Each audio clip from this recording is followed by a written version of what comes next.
I'm about to get in major trouble for today's Flame Trench. This will be an explosive episode, and sorry, Chris Bergen, but this episode, there will be leaks. No, don't worry, not those kind of leaks. I'll explain. Carson. And here we go.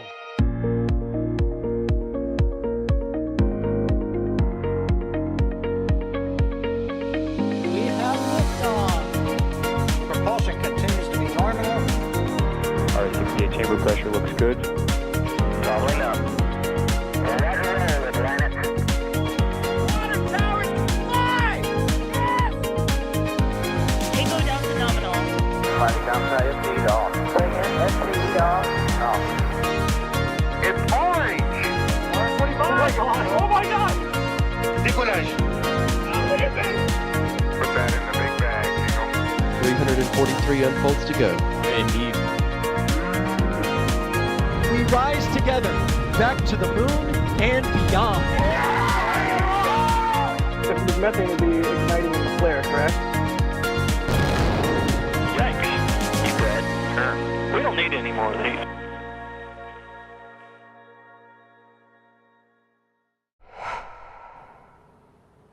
Welcome everybody to the Flame Trench. This is our weekly show where we go over some of the hot button topics of things going on in spaceflight, and we get to talk with you about it. And we usually get to make fun of Jack for his terrible choice in bagels and his losing his hat and all of that. But he's not here today, so yeah. Sorry, Jack, you can't come defend yourself for this one. But I'm Sawyer Rosenstein. I will be the host for today's Flame Trench.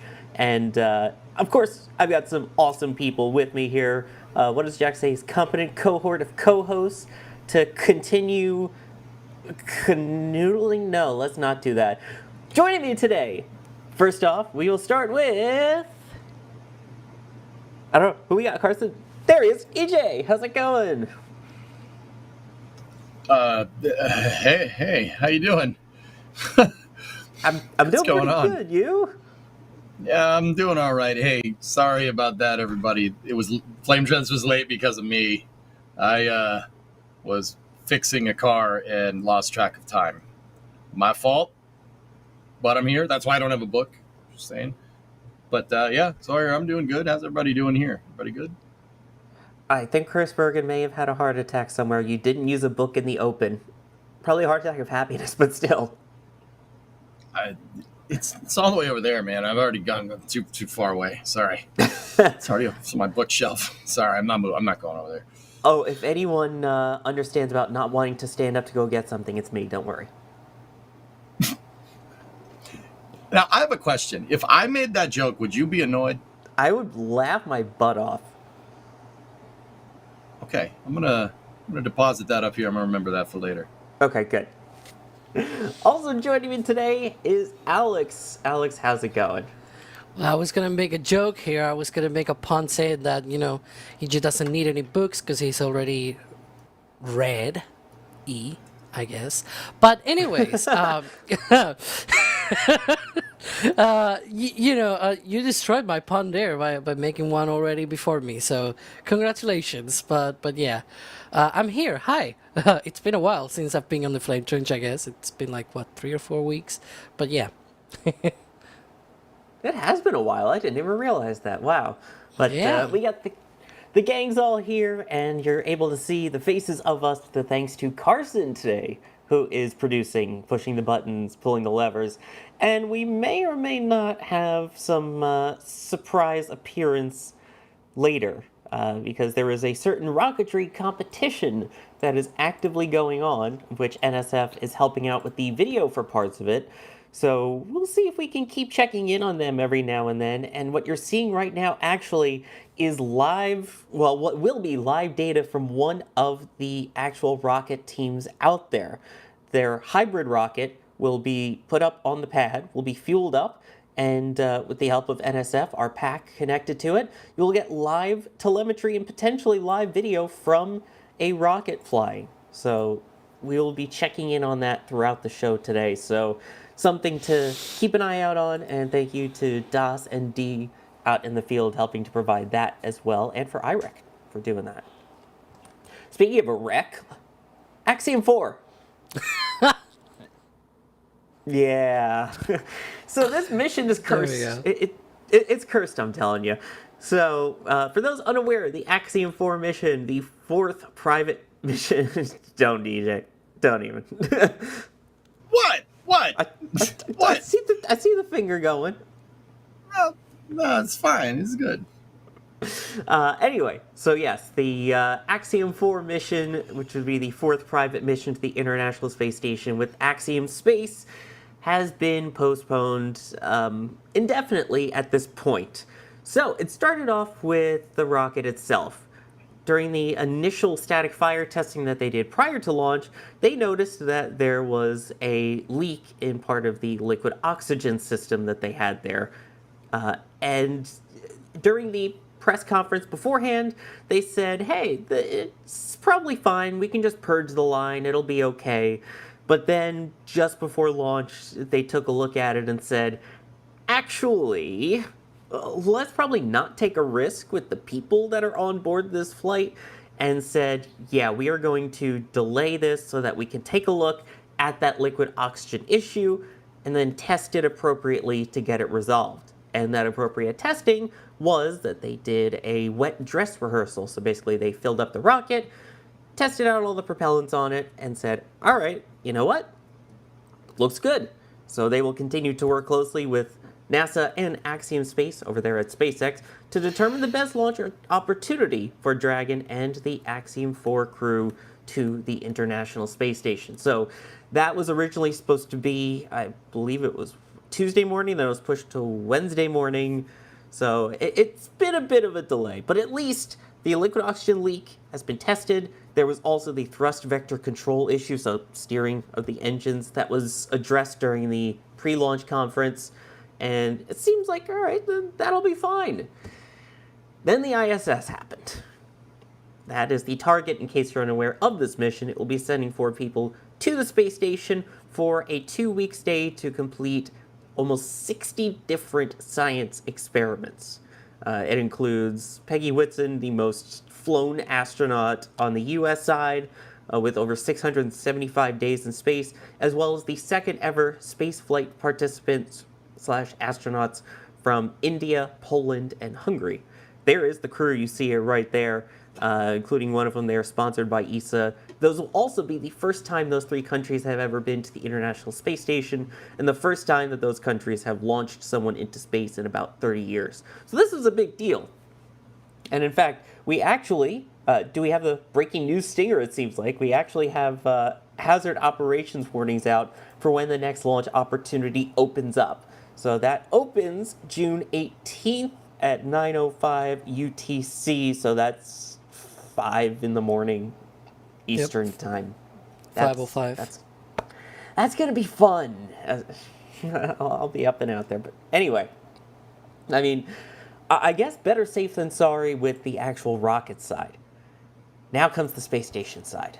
So, you may have known there's been a leak on the ISS that they have been working on in one of the sort of like transfer areas from one of the oldest modules on the International Space Station, the Zvezda module. So this is called the, I believe it was the PRK, a sort of kind of connector that they can go through. It's had a leak since pretty much pre-COVID at this point. So I believe it was 2019. They've been working on trying to fix it and patch it up. And everything looked good. Hey, the rates have been holding. They sealed it up. Hi, Ryan. Thank you for explaining that. Everything seemed like it would be fine. And then all of a sudden, it turns out that there's actually more pressure leaking from the ISS. And it's still leaking. And it was more of an issue than they thought it was going to be. So all those repairs that they made, there might be a bigger issue here.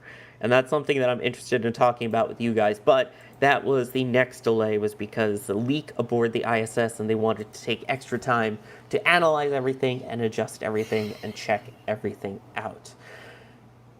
That's still a pretty big deal, the whole ISS leak issue. I mean, this is...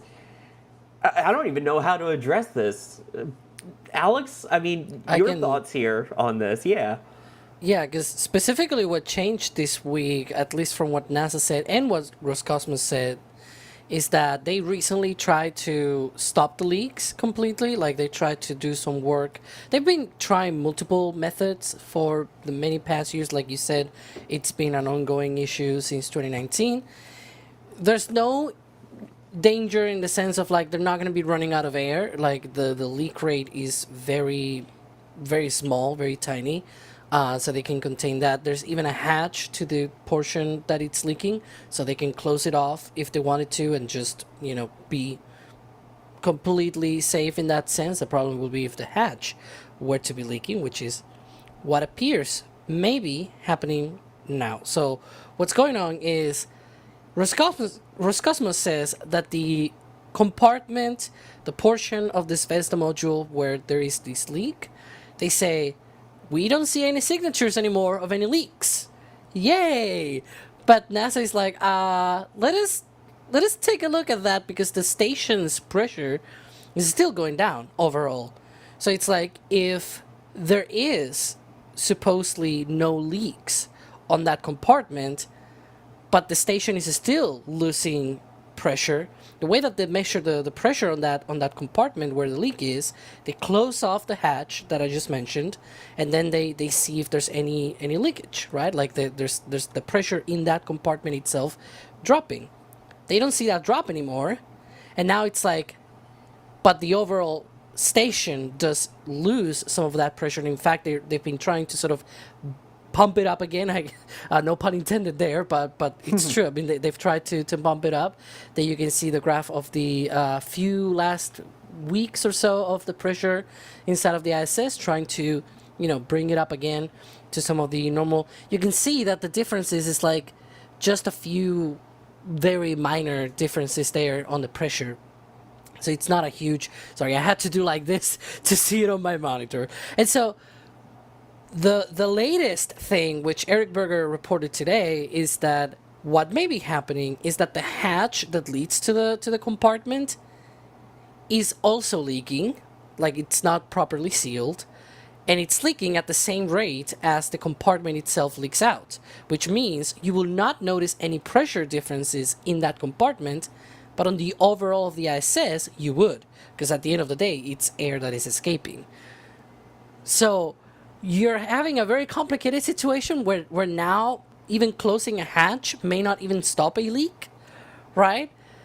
If you're NASA, you're looking at this situation, you're like, hey, wait. Let's not send anybody else. Let's not complicate things, and let's not, let's look at all of these pressures and things like that, and take a look at all of these fixes that they did lately on that module, because maybe other things are going on here. And so I think that's where we are right now. We've seen already, we show those potential opportunities for launching this mission next week, but it's not a guarantee, right? Like they can change their mind again if something else pops up between now and then. And I don't know, like I have all the thoughts, but I want to hear EJ's thoughts about this, because I think it's a really interesting situation in the bad sense. Not in the good one, unfortunately. It's old. Get rid of it. Wait, are you joking or being serious here? It's old. I mean, yeah, we know that the ISS's first module was put up in what, 99? 99, but dude, the Zvezda module is a DOS module that was designed for Mir 2. It wasn't even long. It was launched in 2000, but it was manufactured in like 1984 or something. Dude, like stuff's old, man. And don't get me wrong, like continual human presence and stuff in low Earth orbit, that's amazing, that's awesome, and I don't want to get rid of that, but at what point, dude, it's got a dang hole in it. What are you gonna do? Flex seal the holes away? I mean, that kind of is what they're doing, but I mean, send it. Get another one. Get another. Just get another one. I mean, are you talking about getting rid of the whole ISS or just the segment, though? Because yes, that segment also has a docking port on it, which is kind of significant given the 7-person crew of the ISS now. Well, you can't get rid of one module, not the other, dude. All those modules are conjoined at the hip at this point. The ISS can't function without Zvezda and Zarya. It's not happening. Like, it can't do that. They're conjoined at the hip. Zvezda is your service module for the station. That's not going. You can't have the station without that module.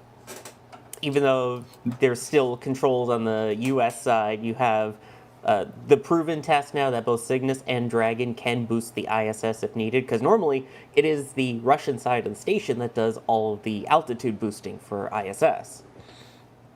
That's right. That's right, man. Now. Don't like. Here's the thing. I understand not wanting to get rid of the ISS without something else. That's absolutely a thing. We should not get rid of it unless we have something else. But also at the same time, dude, like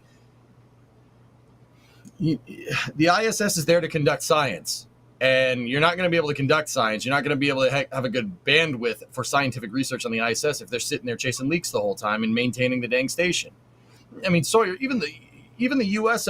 The United States operational segment, those modules were manufactured for Space Station Freedom, dude. They were also manufactured in the 80s. And in Europe, baby. Yeah, Thales Alenia, exactly. Yeah. Alex, like Europe mentioned, right? Like these are.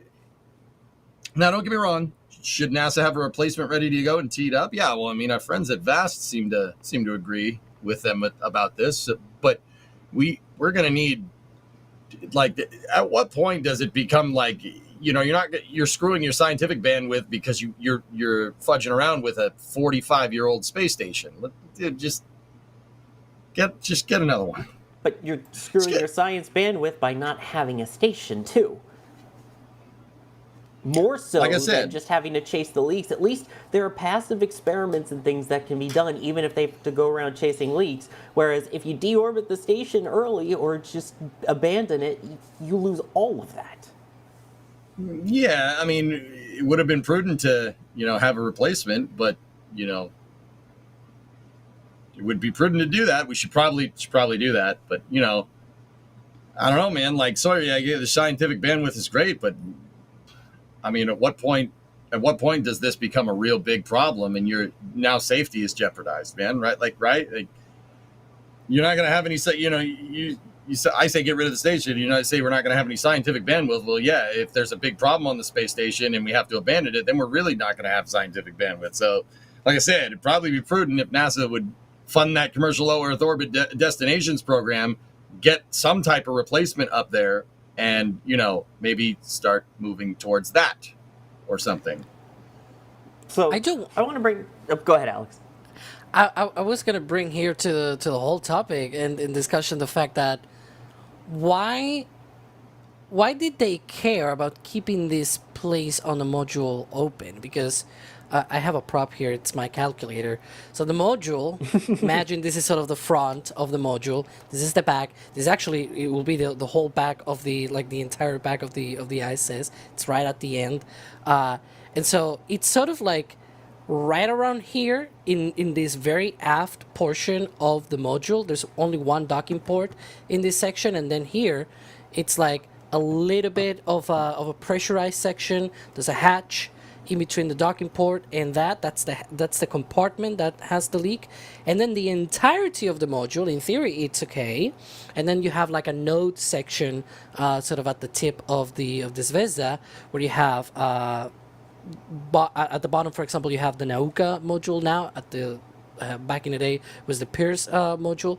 What I don't understand is why in 2019, when this part of the station of that module was starting to leak, why did they even bother to keep it open?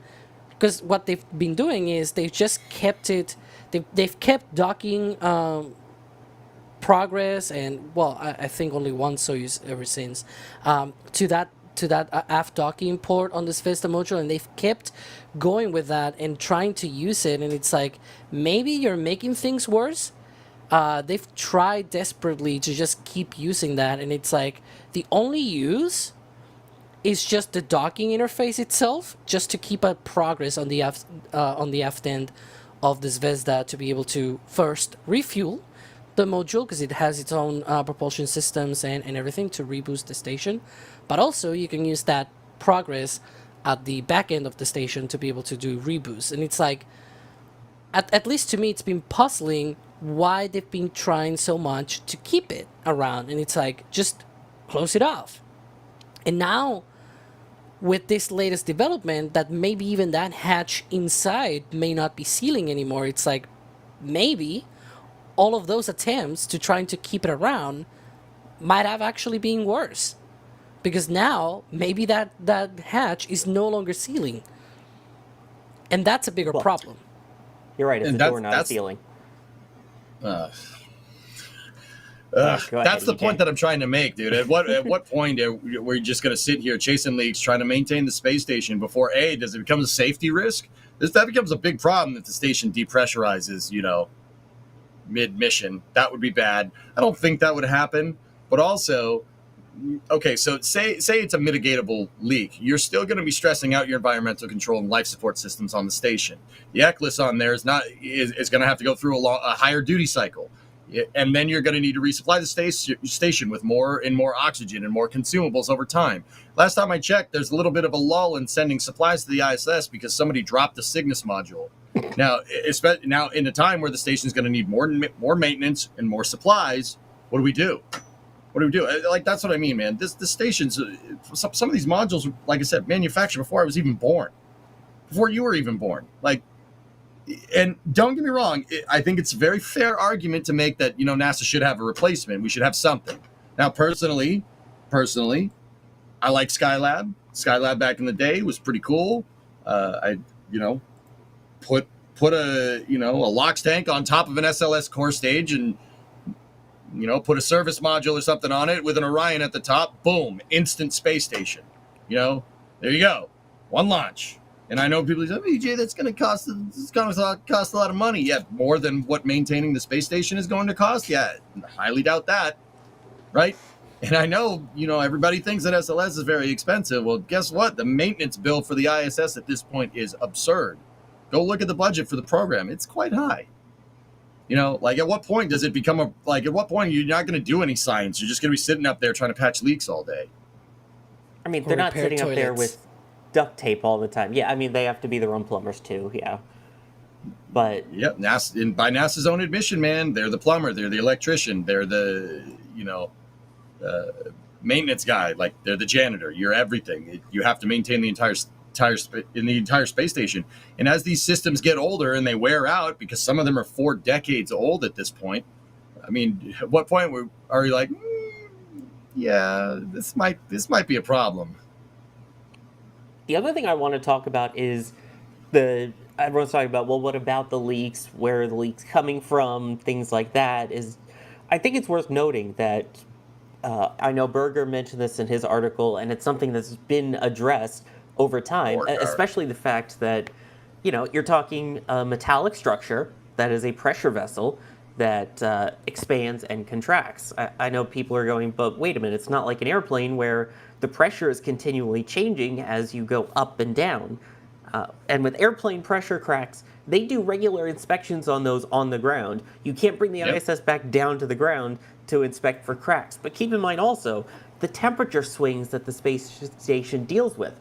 In daylight, you're talking plus 200. In nighttime, you're talking minus 200.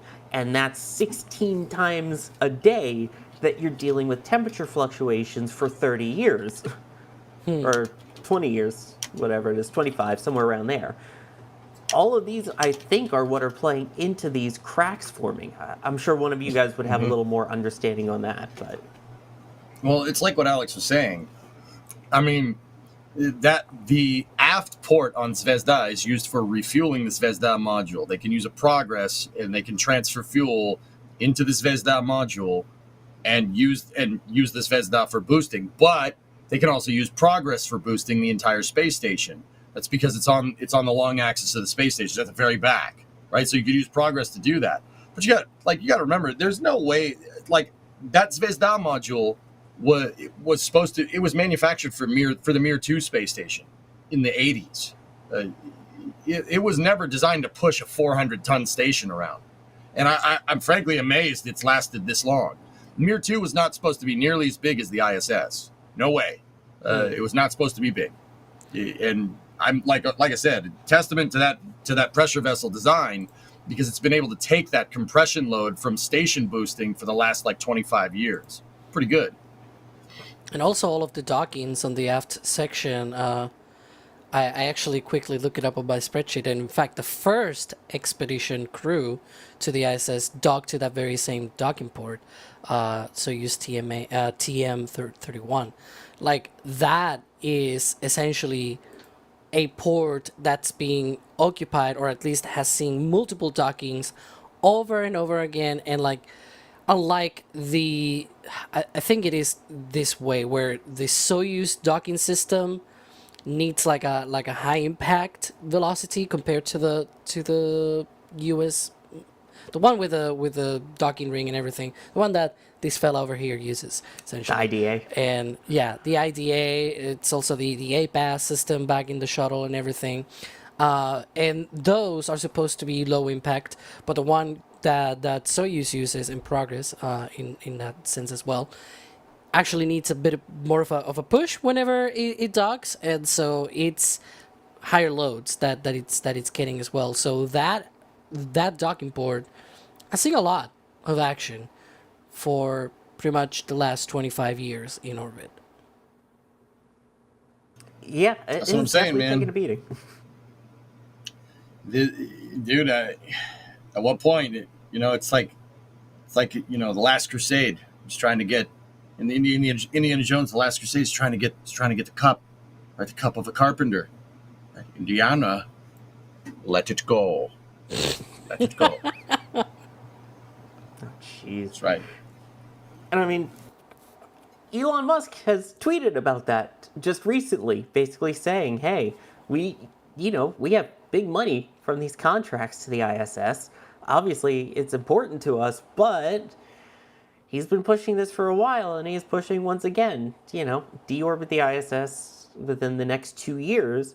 So that would be 2027, as opposed to waiting out until the last crew leaves in 2029, with the actual deorbit being in 2030, which it's also interesting to remember, too, with all of this, that the company that will be providing the vehicle to lower the ISS to the point where it re-enters its deorbit vehicle is going to be SpaceX as well.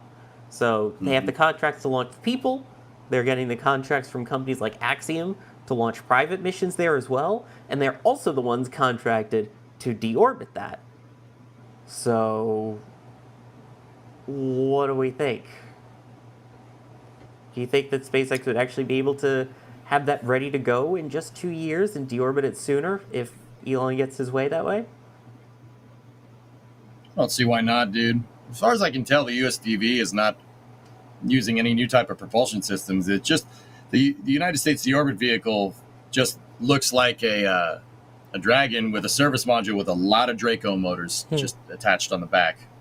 I don't think it's bringing anything new to the system. That's just so that because you're not developing anything new, right? And you're basically just making a Dragon back there that's shaped like a service module without the people in it, with a bunch of Dracos on the back instead. That's just kind of using quote unquote off the shelf SpaceX stuff inside of a custom fabric, like a one-off bespoke chassis. The bespoke chassis is going to take some time to get right, but most of the systems on board, not really. It's all stuff that has tons of flight heritage. So yeah, I mean, I think that's possible. Alex, what about you? Fun fact, they are sort of already building something very related with the US deorbit vehicle. For the next Cargo Dragon mission, they are having what is called a Reboost Kit, they call it. Using quotes here because it's like, I don't even know what it looks like, but apparently it's going to test some of those technologies, and it's going to be on the trunk, so I'm guessing it's like some propellant and propulsion system independent from that on the capsule. I have no idea. I have not seen anything. It's just based on what they've described verbally, essentially.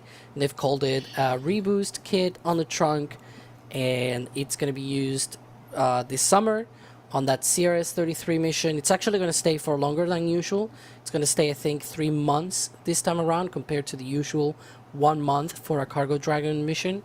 And the whole purpose, it's precisely, well, both because they want to use it for reboosting the ISS, but also because they want to test some of the technologies for the US Deorbit vehicle, and so that they're getting ahead of all of these things, trying to get something up already to the ISS. But I have no idea how it will look like, or what it will look like. Yeah. Anyways, Not bad. I've tried to ignore you like completely. I've not made No, that any was- fuss. I have not said anything about it. I've seen it. I'm like, whatever. No, dude, no, that was good. That was I actually that kind of backfired in my face because that was a pretty good explanation. And pretty short. So all things that's- considered. that was good. It was perfect, man.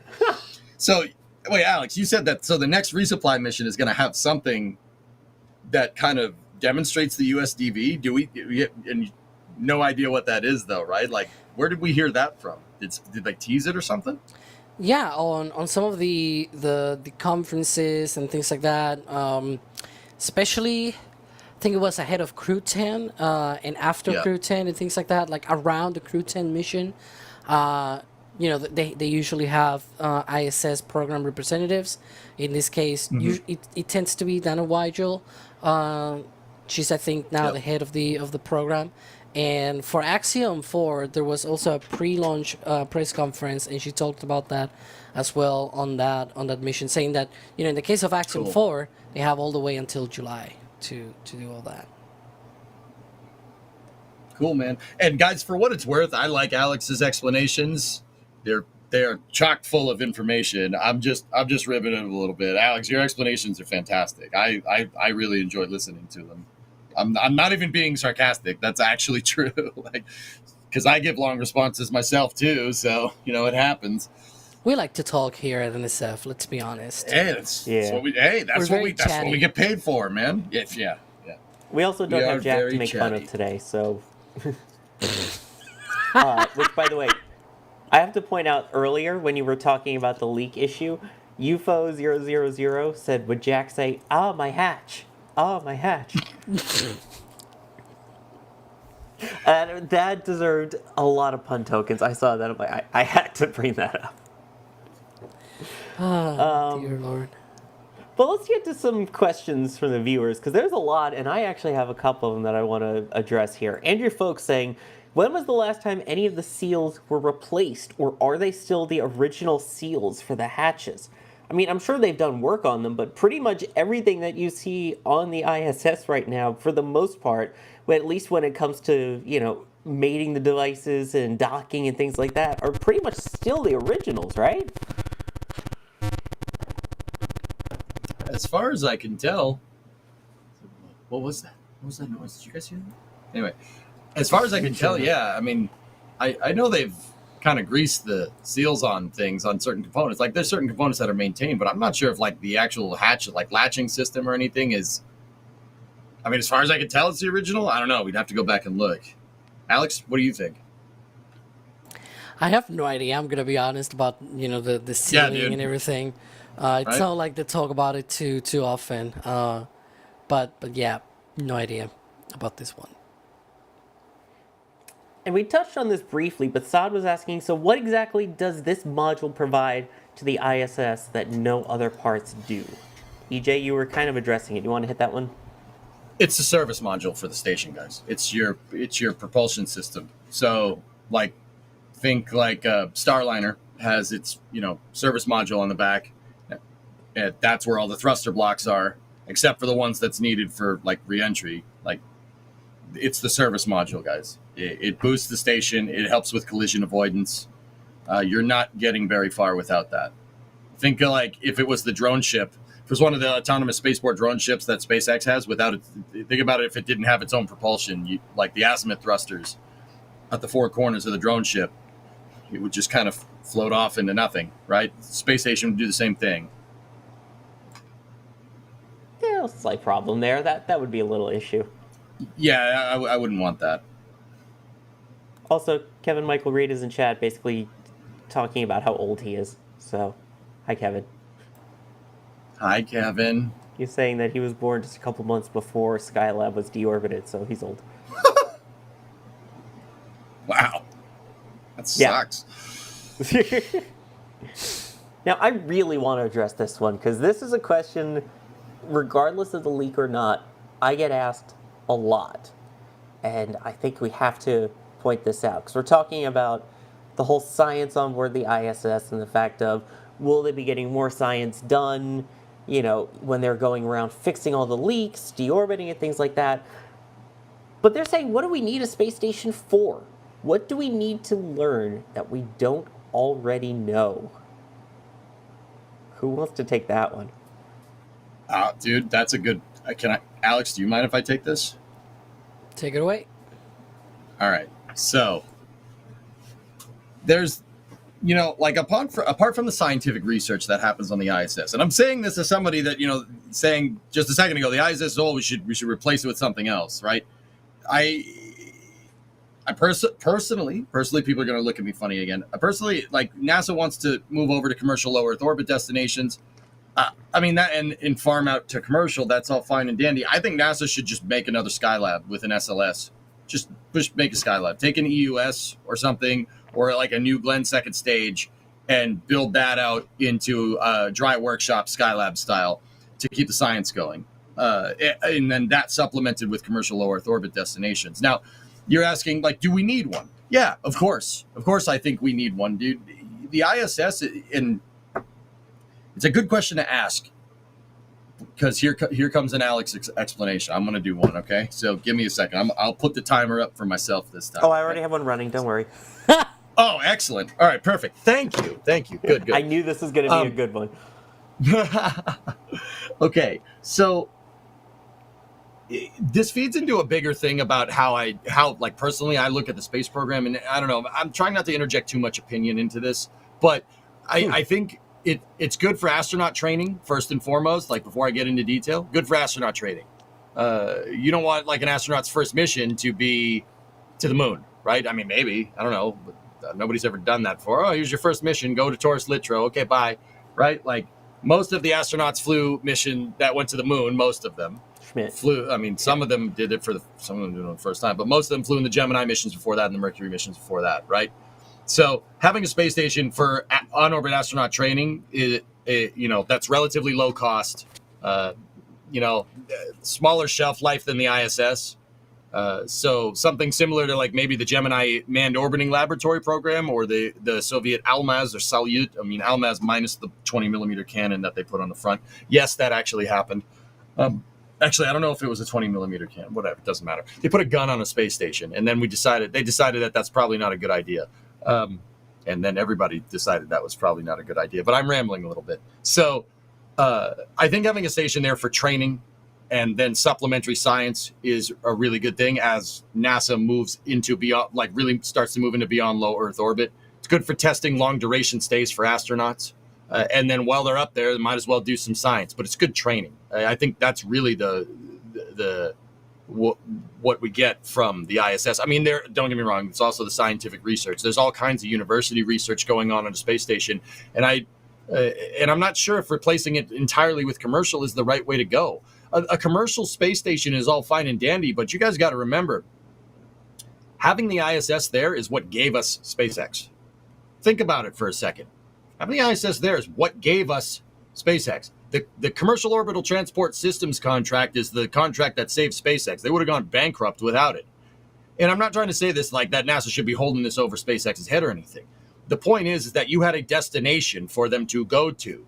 That destination, in the future, say SpaceX, stops doing the Dragon program, right? And they have Starship, and we don't want to send a Starship to the space station. So now you can get somebody else, get Dream Chaser to move people to your proverbial space station in the future, or maybe get Blue to do it. Without these destinations that NASA has in orbit, and as much as I hate Gateway, that kind of applies too, but it would only really apply to Gateway a lot right now if it, actually was up there and not in pieces. But once again, NASA needs a destination. They need a destination so they can help supplement the commercial market, and that puts you as a hedge against commercial companies, not trying to build a manned spacecraft. Because if you're a commercial company right now without a NASA contract and you're trying to build a crew-rated spacecraft that goes into low Earth orbit, you're out of your mind. Everybody would say you're crazy. Why would you do that? The only people that can have a go at it are big companies with deep pockets like SpaceX and Blue. But SpaceX can because they got NASA contracts. Blue, I don't know. I don't know if they're developing a crew vehicle. I can only assume that they are. I mean, the lander is crew rated, but you get what I'm trying to say. Sorry, how long was that? 418. All right, not bad. Not bad. There's Not bad. There's a little bit of rambling in there, but there's other arguments as well with why having a station at all, either low Earth orbit, wherever you want to put it, right? For the longest time, one of the things that NASA has been working about is essentially all of the stuff that is going to be needed for long duration spaceflight beyond low Earth orbit, right? That was one of the mandates for NASA to do, the kind of research that they needed to, by law, do at the ISS. And one of the problems, at least from what I've been seeing for as long as I have memory of following the ISS program, which is more than 15 years now, is that there's just two big problems, both related, which is when you want to develop something that is so complicated, you probably want to have a bit more iterations, right? And being able to optimize your designs and things like that. We're talking about things like environmental control systems are more. Yep. What is that sound? I genuinely have no idea. Okay. Nuclear launch detected. So, essentially, things like, not having to waste as much consumables to be able to keep your crew alive. Because when you're going to Mars, for example, on a 6-month trip and things like that, either you carry a big spaceship, Starship, right? And a very non-optimized life support system, if you will, or you're screwed in a very simple term. Because you have no way of having regular cargo missions. We're talking about, the consumables at the ISS, they're a little bit short in certain things and blah, blah. It's going to be worse when you go to Mars, right? Either, again, you have a really big spaceship and things like that, or you just try to have a very optimized life support system. And that's this is one of the many examples, right, that they are working on the ISS. And one of the things that they've been having difficulty with is, first, a lot of these things, you need to test them in many years of cycles of I do multiple years on the ISS with a version of this system, I try it out, and then I optimize it or change the design or whatever. But then secondly, it's also the government, and so which means every single iteration, it's going to be just a slight modification, and so it takes a lot of iteration cycles, right? And the ISS has been only around for 25 years, and when you think about it, that's probably only a handful of iterations on things like that, for example. And so right now, by the standards that NASA wants, they are not even ready for that kind of technology to go to Mars, right? And so that's one of the things why they want to keep low Earth orbit and why they want to keep commercial LEO destinations to be able to continue some of this testing while they are in low Earth orbit and going to the moon. We'll see with the new change of course, right, of going to Mars a lot quicker, how that'll go. But it's going to be rather interesting. Yes. By the way, Kevin Michael Reed with a question: how many Haven 1s can you launch for the ISS maintenance budget? It's worth noting that the maintenance budget for the ISS for 2024 was about $1 billion. So it's about a third of the total cost right now to run, operate, and manage everything on the ISS. That gets about $3 billion. So about a third of it goes to just maintenance per the budget allocation. So just worth noting. I can already see EJ shaking his head at that. That's what I'm saying, man. That's two years of maintenance there.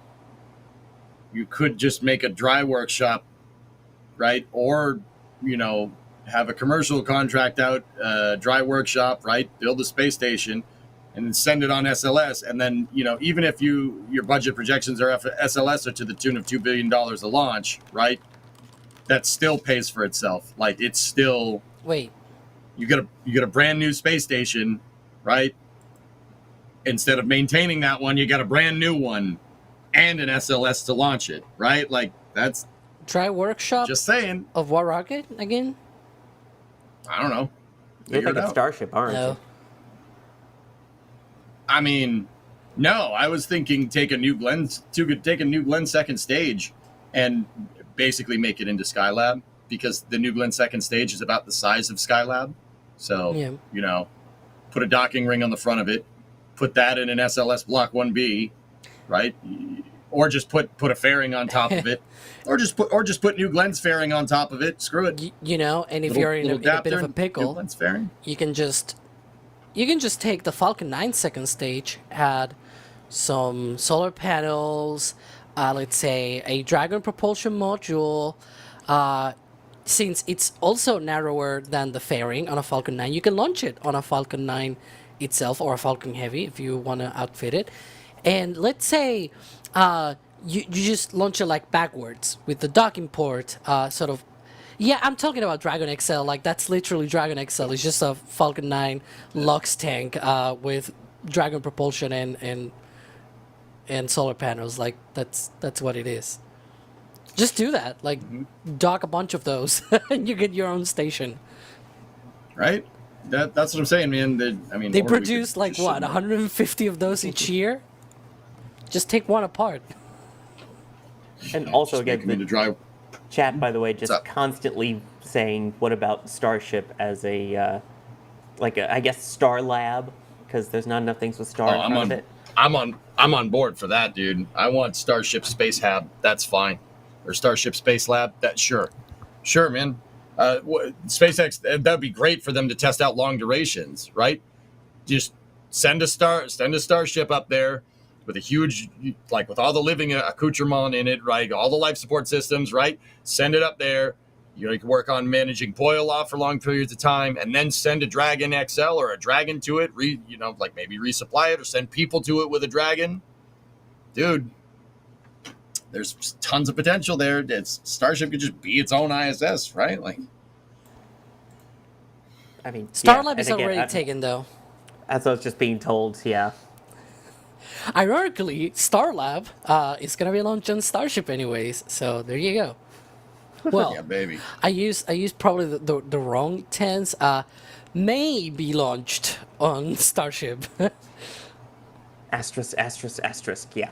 Yeah, the company that's making that station recently went public. Yeah, we've seen how that went in the past. So, I see somebody in chat saying I'm underestimating on what fitting onto a space station costs, not to mention the time. Well, you're running out of time because your space station has a leak in it. So we should probably do that sooner rather than later, right? I mean, really, is it going to take that long? The ISS took a long time to build because it's a modular space station. Dry workshops? No way. Like, look at Vast has been able to throw one of these things together in a couple of years, right? Like, I don't think I am. I don't think I'm underestimating the cost nor time. This is something that we should have started working on 5 years ago. Because if you remember, cast your mind back, if you cast your mind back to like 2017, 2018, the ISS was supposed to stop in 2024. Oh, am I in the crew access? Yes, you're in the crew access arm. Don't forget to sign the wall. I don't want to. No, I don't want to touch anything. Why did you put me in the crew access arm? I'm confused. What was the point? Why not? All right, I mean, I'm not complaining. Do you not want to be on the 39A crew access arm? Okay, that's a good point. You drive a hard bargain. Sold. Also sold are people who are being kind enough to support us here at NSA. Wait, hold on. Sorry, before you do that, I just want... No. I just want to point out that I'm not the one that made this thing go off the rails, okay? Carson is. All right, continue. Oh yeah, we can blame Carson. Good point. It's been a while. It's not Jay today, so we can blame Carson. Kevin, I'm sure you'll approve of that as well. I know he's been in chat. The Space Pope, of course, blessing this trench at the beginning with the usual $50 super chat. Thank you very much, Space Pope. I don't know if Karki has the sound effects for Space Pope, but here we go. Alrighty then. Thought you were going to Really, be sick for a Jay? moment. Bideford gifting 10 Red Team memberships. Thank you so very much for that. Always good to see your name. And again, a thank you to you for the gifts there. Drew Nar, Sawyer opens the show by immediately roasting Jack. Hey, I don't put anything roasted on my bagels, okay? Maybe some toasted seeds, but I don't put anything roasted on my bagels, so that's why. Sorry. David getting L2 for Father's Day. Nice. Hey, that's awesome. Thank you for doing that. You get access to some really cool, there it is, the L2 subscription, which is part of our forums where you get all this cool extra information, some cool documents that are hard to find elsewhere, you don't see anywhere else, photos that people have taken specifically for us that are up there.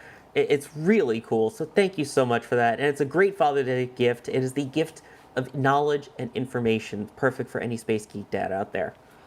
No, Dad, I got something else planned for you, but that would have been a good idea. Sorry.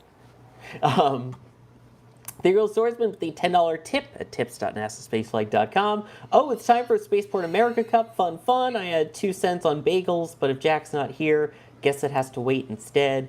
What's everyone's favorite gas/ice giant moon? I'm partial to Io because volcano nerd, but Saturn has cool volcano moons too. I'm a Titan guy. I mean, just the idea of the ice and what could be lying underneath the water there, as just what water could be there. I'm a Titan guy, sorry. I don't know if EJ or Alex has a preferred moon. Enceladus. Ooh. Because ice ring. Yeah. I went right to Saturn and you both went to Jupiter, but... Yeah. We went to Jupiter to get more stupid... Wait, no. No, No, it's EJ got to goes be to your Mars bowl. to get more cars. That's right. And Mars' surface is basically rust. So that tracks. And it also has robots actually roving on it. It's the only planet besides Earth that has robots roving on it that we know of. Wait, does that mean Mars is entirely inhabited by robots? Indeed it does. Huh. Alex. Boy, there are hundreds of moons around ice giants or gas giants. That is a I wouldn't fact. be able to tell. I mean, maybe Titan, largest moon around Saturn. I think it's cool that... I mean, no pun intended. It's cool, but yeah, I mean, it's you know, it's also one of those where we sent a probe. It's the only thing out there in the outer solar system where we landed something on. So yeah, I think Titan is definitely up there. I guess it is up there. Hey, It's is. cool and it's up there. Alex with the obvious answers today. Don't start acting like him, Alex. Don't start doing that. Don't start doing that. I don't know. I'm a on. very down to earth kind of guy. I like ¿Por qué, it. amigo? ¿Por qué? ¿Por qué, amigo? Tengo mucho sueño, por eso. Frank, thank you for the $2 super chat. We'll see what Carson does or doesn't have button-wise. Ninja Decimator.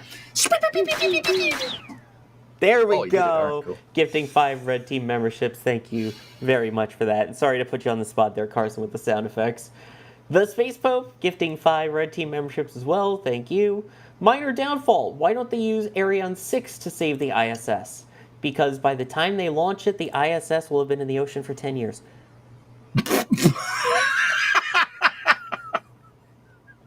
Sorry. Tell me I'm wrong.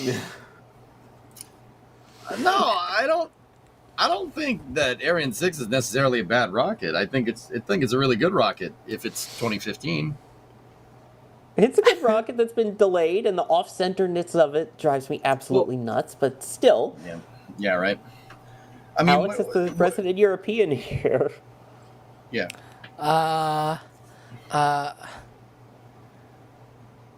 That's very telling. What's the thing answer. that Americans have of like not talking in court? No comment? Yeah, Oh, you have That the right too. to remain. You're exercising your Fifth Amendment right. exactly. Well, that Problem is, amendment doesn't Zip. matter there. But anyway, zippity zip. I mean, okay, so like, what are you going to use on Ariane 6 to save the ISS? If you're going to do that, you're going to need some type of boosting vehicle. So the closest thing that ESA has to that is something that no longer flies: the ATV, the automated that was transfer so good. vehicle. yeah. It was a great piece of equipment. I mean, Which so docked to the Looks aft end of the Zvezda. yeah, it did. Every single time that it went to the ISS, it always docked to that docking port. Yeah. The Europeans used to resupply the space station, and they had something called the ATV. The ATV had a Soyuz docking port. It had what's called an SSVP on the front, which is a Soyuz-style docking port. So it could dock to Zvezda on the back at the same docking ring that's leaking right now. But Yeah. so I mean, they could have used that. But the thing is the last ATV was like, I don't know, sometime in the 2010s. I don't remember. I think They stopped 2015. it. Yeah, something like that. That makes sense. They stopped making resupply vehicles because the production line that was producing ATVs switched over from producing automated transfer vehicles to producing European service modules. That production line is making Orion's service module for the Artemis missions. So ESA stopped resupplying the space station with the ATV. So without some kind of transfer vehicle that has rendezvous and docking capabilities, you're not going to, Ariane 6 doesn't really do anything. But then again, the same argument, it's not a knock against Ariane 6. The same argument could be made for Falcon. Falcon without Dragon is useless for the ISS. Like, useless. Like, you're not doing anything with that. You're not getting a second stage near it, right? Like, You can use it to launch Cygnus. that's right. That's right. It'll launch on basically anything at this point. Anyway, Right? And don't forget, Japan had their vehicle as well. So Well, Japan is still working on the HTV program. They're working on the next generation HTV. Hopefully HTV is the their fall. resupply vehicle. Yeah, exactly. And the HTV-X is what it's called, is designed to work with on their H3 rocket. And the H3 is almost done. The H3 is actually a pretty cool rocket, really underrated. Delta IV is a HTV-derived, or H3 or H2 rocket-derived system. So it's the closest thing we have to still having Delta IV. But the new H3 is pretty cool. It's three engines in the core stage. Yeah, really weird. yeah. Hopefully they're going to be flying the 3-engine version this summer, right after Yep. the last flight of the H2. And then hopefully the HTVX is going to be the next launch. So I really want to see it in action because it's really cool. yes. Yep. Dima, by the way, saying I have the NSF logo burnt into the bottom of my OLED TV. Nice. Sorry about that. Jeff Martin, thank you for gifting a Red Team membership. Leah, thank you for becoming a Capcom member. Capcom above gets access to the NSF Discord, including the pre- and post-show for the Flame Trench. So hopefully we will see you in there.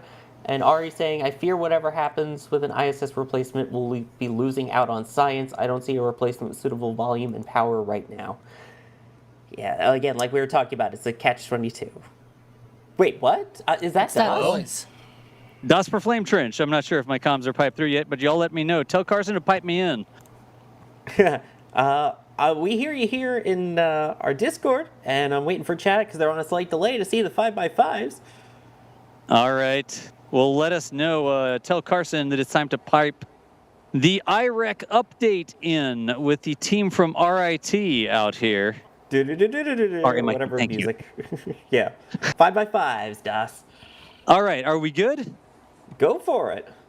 Okay, RMIT. Sorry, I said RIT. I meant to say RMIT. If y'all had heard, I am out here with D supporting the student rocket launch competition, these high-powered rockets out at West Texas, near Midland, Texas. And that's near Midland, Texas is doing a lot of work. But I had embedded with one of the teams that was working to get some live telemetry and video from their rocket. It's all student-developed systems. It's actually called SRAD, Student Research and Developments, everything except for the motor. But the live stream system, the avionics, the GPS tracker when they recover it, basically all the different things, they developed a lot of that themselves. I didn't make the rocket, so maybe a couple of those things aren't quite right. But maybe later I can introduce them and interview them. But here's the current status. They were working an issue with the GPS system. Recover the rocket, if I'm not mistaken. You can shake your head if I'm wrong. Okay, she shook her head yes, which means I'm right. And so they were trying to troubleshoot that to see if they could get that GPS lock. Hasn't happened yet, but they rolled over to their rocket to see if they could hop on a different frequency or something. So if they get that going, they may go for launch today. If they don't get that going, there's another day left in the competition here and plenty of time tonight to troubleshoot and tomorrow to get another slot for launching. So I know y'all have been waiting. I know y'all have seen that telemetry screen on occasion. That is not me on screen right now. I don't have anything to do with that guy. That's not me. They're just showing the Ezra stream itself, the main stream, but that the audio does not sync to that video. And yeah, I was gonna say so, that's different. That's not me. No hat on, but that's the current status. If they go for today, they may just go ahead and send it if they can get that recovery stuff sorted out. Otherwise, they may come back tomorrow. But I appreciate y'all being patient. This is how it goes out here in the middle of the desert. But if they do go for launch, we will pop back over here and see if we can see some of this live. But you never know what you're going to get. I apologize for breaking in like that, y'all. No apology at all. That was really cool. All right. I'm going to hop back over and hang out with the team, and I'll come back when I have more information. Sounds good. Thank you, Das, live from the field. Cool. So, play the splash screen. Play the transmission. Apparently, launches for now have been scrubbed due to lightning. So even if they solve their issue, there is lightning in the area, just like the big rockets, and it looks like it is an attempt tomorrow for the teams out here at Spaceport. So sorry for the breaking news and jumping right back in, but now you know. Back to you. We need the stinger. Breaking news. There's still time for it. Hey, wait a minute. Das, I got a question, buddy. Go ahead, EJ. Does anybody out there at IREC have like a transporter erector that they like put on the back of a truck? Absolutely. You know, they it's like hydraulically operated, so they can use PTO to like verticate the rocket and then launch it like Scud style almost. Yep, it's not on a truck, it's a trailer. But part of the things they do with the hybrid systems, they have to develop their own GSE, and that could be anywhere from a fill station that goes on a rail provided by Ezra all the way out to bringing their own launcher. So I'm looking at one right now, like an entire trailer, I think comes out of Canada. Do you remember who that is? I don't remember. There's a Canadian flag on that thing. But anyways, EJ, that absolutely exists out here because when they do the hybrid, they have to develop all their own GSE, and some of them opt to just include that in their launch rails. So it's all one big unit. Cool. All right. I'll see if I can get you some footage of that tomorrow. Maybe I can go talk. I think it's the team from Calgary, but we'll see if we can go chat with them. They've got like a refrigerator that clamps around the rocket to control the temperatures, like insulate it, and then it opens up before launch to let it go. Oh yeah, bud, that sounds really good. They're really good at doing cold things up there, keeping stuff cold. They do that really well up there. All right. Well, I've got to hop back over with the team here, but I appreciate y'all letting me break into your show. Absolutely. Thank you. Cool. And yeah, you could see that weather there, the live view with those clouds causing those scrubs for those rocket launches there. That doesn't look really good. Not great, Bob. Not great, Bob. Speaking of ground support equipment, there is a lot less of it now at Space Launch Complex 37 at the Cape Canaveral Space Force Station in Florida, as we saw the destruction, demolition, and planned, making me very sad, of Slick 37's Mobile Service Tower, MST, going away. You see the kabooms there as they do the controlled explosion. No, they didn't. It's not being demolished, Sawyer. It's just lying down. It's been standing up for a long time. It's just taking a nap. Yeah, it's EP. Very, yes, so sleepy that it exploded at the bottom with big giant poofs, and then part of it came down. I was also a little surprised that the lightning towers also came down with it. Or the lightning protection system, plus the main mobile service tower, which I love when we talk about the mobile service tower. It's not that the rocket is mobile, it's that the tower itself is mobile. The rocket stays where it is, and the building would move away from the Delta IV family of rockets that flew out of there. And it is also not a vertical integration facility, because Delta, unlike Atlas, was integrated horizontally, which is why there's a horizontal integration facility at Slick 37, and SpaceX also wants that. They will just not get it straight away. Yes, and that brings us to the main topic over at Space Launch Complex 37. We have some Starship-y stuff happening there now, some news from that. EJ, you want to take this one? So, Slick 37 has basically been abandoned in place since April of 2024, when the last Delta IV Heavy went out there on the L-70 mission, so the National Reconnaissance Office. And it's been sitting there basically doing nothing since. But very recently, it looks like SpaceX may have gotten the lease for this launch facility, for this launch complex. They did release a draft environmental impact survey that basically converts Space Launch Complex 37, in the true fashion of rejecting modernity and embracing tradition. It takes Slick 37 and makes it a twin pad launch complex again, which is fantastic. And demolishing the buildings, I'm not sure if that, that might just be correlation, not causation, because when a pad gets abandoned, they usually wait a little while and then they demolish the buildings. That's what happened with Launch Complex 17 back in the day. That was a Delta II launch complex. But you can say, like I said, see, it's just taking a nap. It was just taking a nap. No, they knocked over the fixed service structure with the 3 swing arms, which is a little bit of a bummer. The mobile service tower, which is that building that's on its side, like right there, and then the 2 lightning arresters. SpaceX clearly has some plans for this pad, and it does not involve that equipment right there. This draft environmental impact survey really calls for a massive scale up of Slick 37. It calls for 76 launches a year from Slick 37, in the future. Now, keep in mind, this is just an environmental impact survey, but there was a ton of goodies in there. If you think about this, like 76 from there, and then SpaceX will they're building another pad at 39A for Starship right now. We could look at 100 launches coming out of the Cape with Starship in the future. Now, I know I could hear the skeptics typing on your computer. Is that happening sometime soon? Probably not. Like, it's not happening next year. It's not happening the year after, but maybe the year after that, maybe.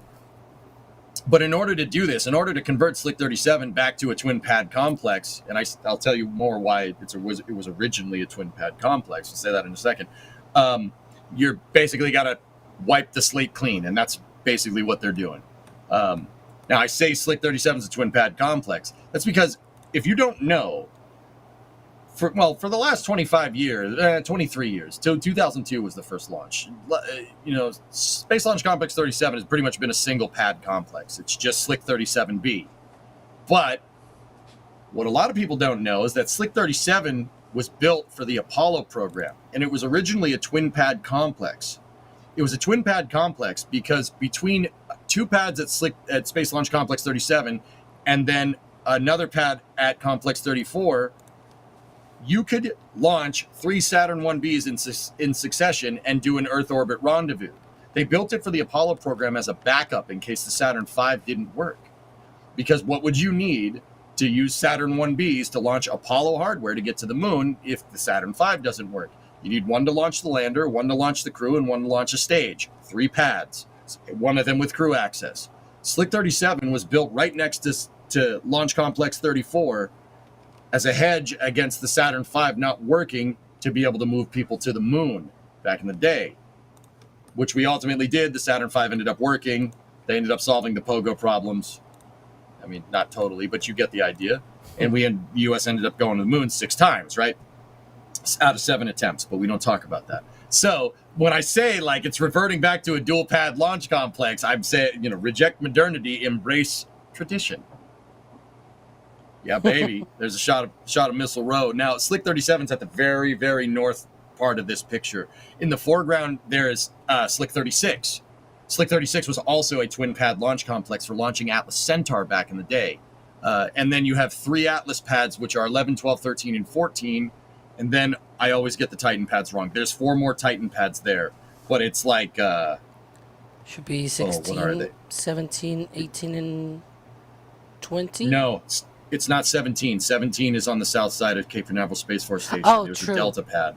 Yeah. So it's like 16, 18, 19, and 20. It skips a number. Yeah, I thought it was 19. Yeah, yeah. Anyway, dude. It always gets me, Alex. Every time, Exactly. dude. I always forget.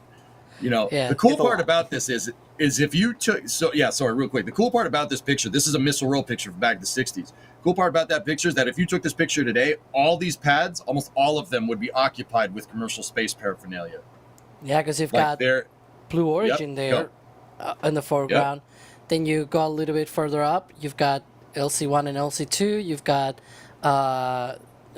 Relativity at LC16. You've got Stoke at 14, if I'm not mistaken. That's right. At one point, also Firefly wanted Slick 20. Now that's probably not in the cards anymore, but maybe another folks will do that. Back to LC1 and LC2, in the future we may see up to 2 different companies at that place, Launch Complex 13, essentially. And then you've got up the coast 34, 37 and everything, 37 for Starship. 34, has anybody taken that one? So a lot of the information that I got about leases is from the Space Force's 2022 future plans for Cape Canaveral Space Force Station. I believe 2022 is not the year it came out. It's the name of the document. I don't know. Don't quote me on that one. But I in that document it said people are there's a pending lease for 34. Somebody wants it, which is I don't know how I feel about that. It's but definitely good for at least a mid-sized kind of rocket.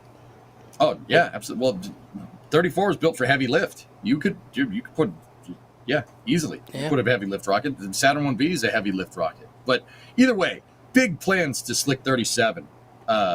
And I'm so pumped that it's moving to a 2-pad launch complex. Because guys, I'll be honest, I never liked how Delta's pad was just haphazardly placed on the south side of the complex. I hated it. I hated it so much. It looked so weird and out of place. Really? Yeah, I couldn't stand it.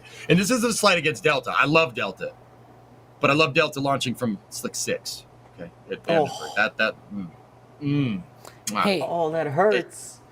I can't stand it. It's just haphazardly placed next to the old Apollo pad. They just crudely pasted Delta Force pad over an Apollo pad.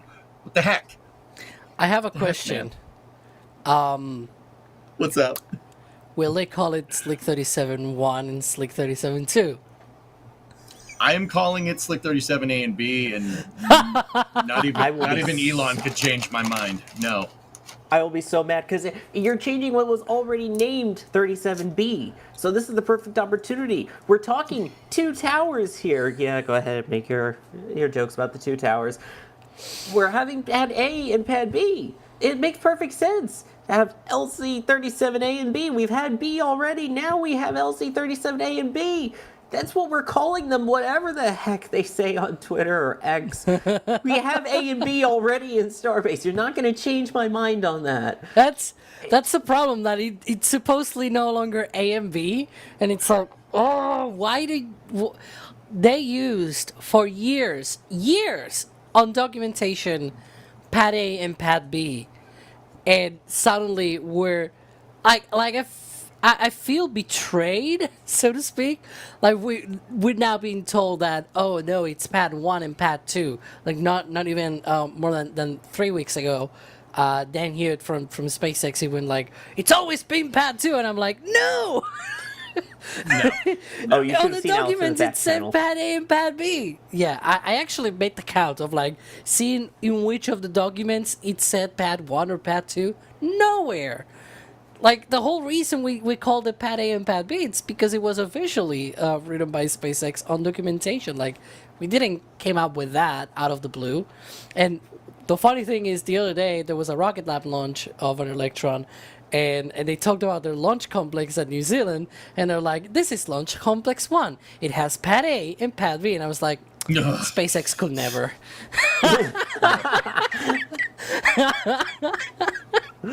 It makes sense, right? You have your first launch complex, and it just so happens that it has 2 pads. So you call one 1A, and the other is 1B. Wow. Not 1-1 and 1-2, huh? I reject Dan's reality and substitute my own. I'm just calling it this pad and that pad. But anyway, while we were talking about it, people don't realize, like you were saying, just relegating it to the south side of the pad. People don't realize how freaking massive 37B actually is. The aerial doesn't even do a great job of showing how spread out it is. You've got, again, the south side, you have the Delta pad. There's an entire lake in front of it with alligators that have their home inside that lake. You've got the entire northern part of it, which has huge open land, a couple of roads, that's really it. The backside has a road that curves around it. It's expansive, there's plenty of grass, it's beautiful. It's like a nature area back there. It's huge. I wouldn't be surprised if it's one of the largest pads out there. Probably larger. I know someone's going to correct me. Feels like it's larger than 39A even, which is a big pad. There is so much that they can do there, and there is so much that SpaceX is planning to do there. It is nice to see that they finally want to actually use it for something. The whole thing. To have the 2 towers, whether one of them ends up being just a catch tower or not. Yeah, look at that. Yeah, that's sorry, that's what I'm saying. That's what I'm saying. Slick 37B, the Delta 4 pad is cool, but it's just it's like launching a Falcon 9 from 39A. Oh. It's just not suited. It's not suited for the needs. I'm sorry. My caveman Falcon 9 tickles the flame trench at 39A. It's like, haha. Yeah. Exactly. It's built for a Saturn V class rocket. It's actually more than that because it was built originally for the Nova rocket. So it's like even larger than Saturn V class rocket, right? So whenever Falcon 9 launches from there, the flame trench is like, it still takes a 10-day turnaround. But yeah, you're going to have... They've gotten down to 5. It's okay. That you're going to have all the fueling items there, and if I'm understanding correctly, the plan is also to use that pad for testing too, not just getting launches out, right? Which one, Sawyer? 37. Dude, I was reading through it, and I'm not sure where they're going to do the testing here, but I was reading some stuff in there for, the provisions for putting catch towers in. And I know somewhere out there, Zach Golden was just like, just made a funny noise. Zach, I heard it. Anyway, so it says that it looks like they have provisions for 2 launch towers and 2 catching towers. The 2 catching towers would basically be in between the 2 launch towers here, from what I understand. So, I mean, you're asked testing. I would rule a catching tower as a piece of testing equipment, would you not? Like, I don't know, does that count? Yeah, they mentioned they mentioned on the document something about test pads potentially where the catch towers are going to be. Like, it feels to me that the idea is that where the catch towers are going to be placed, they're going to be putting their test stands underneath. So instead of having a launch mount and a flame trench, you've got just a test pad. I'm mostly sure that's going to be just for ships, though, because the booster you can test it on the launch mount, and they've shown that it's a rather quick sort of thing, and the test campaign can be very, very agile. They've demonstrated that already at Pad A at Starbase, which frankly, anyways, it's a very old design, right? And still they've sort of demonstrated that. So I think there's a good chance that they dedicate whatever test stand that they put next to the catch tower for the ship, so that then they have 2 places to test the booster, 2 places to test the ships, and it's 76 launches and landings, I guess, per stage per year, which means for each of the launch pads or even the catch towers and test stands or whatever, it's not a lot per year. I mean, 'cause it will be 76, so that's what, 38 per pad. That's Something like that, yeah. yeah, that's not a lot. Well, first off, Yeah. he said the thing. I said the flame charge. Yes. Hey! You did it again. But yeah, secondly, 76, great number because that's the year that we got rid of the crazy Brits and did our own thing. But, I mean, yeah, when you point it out that way, given how many launches they want to have per year, that's not really that many, 76. I mean, how many launches are we expecting this year from Pad 40?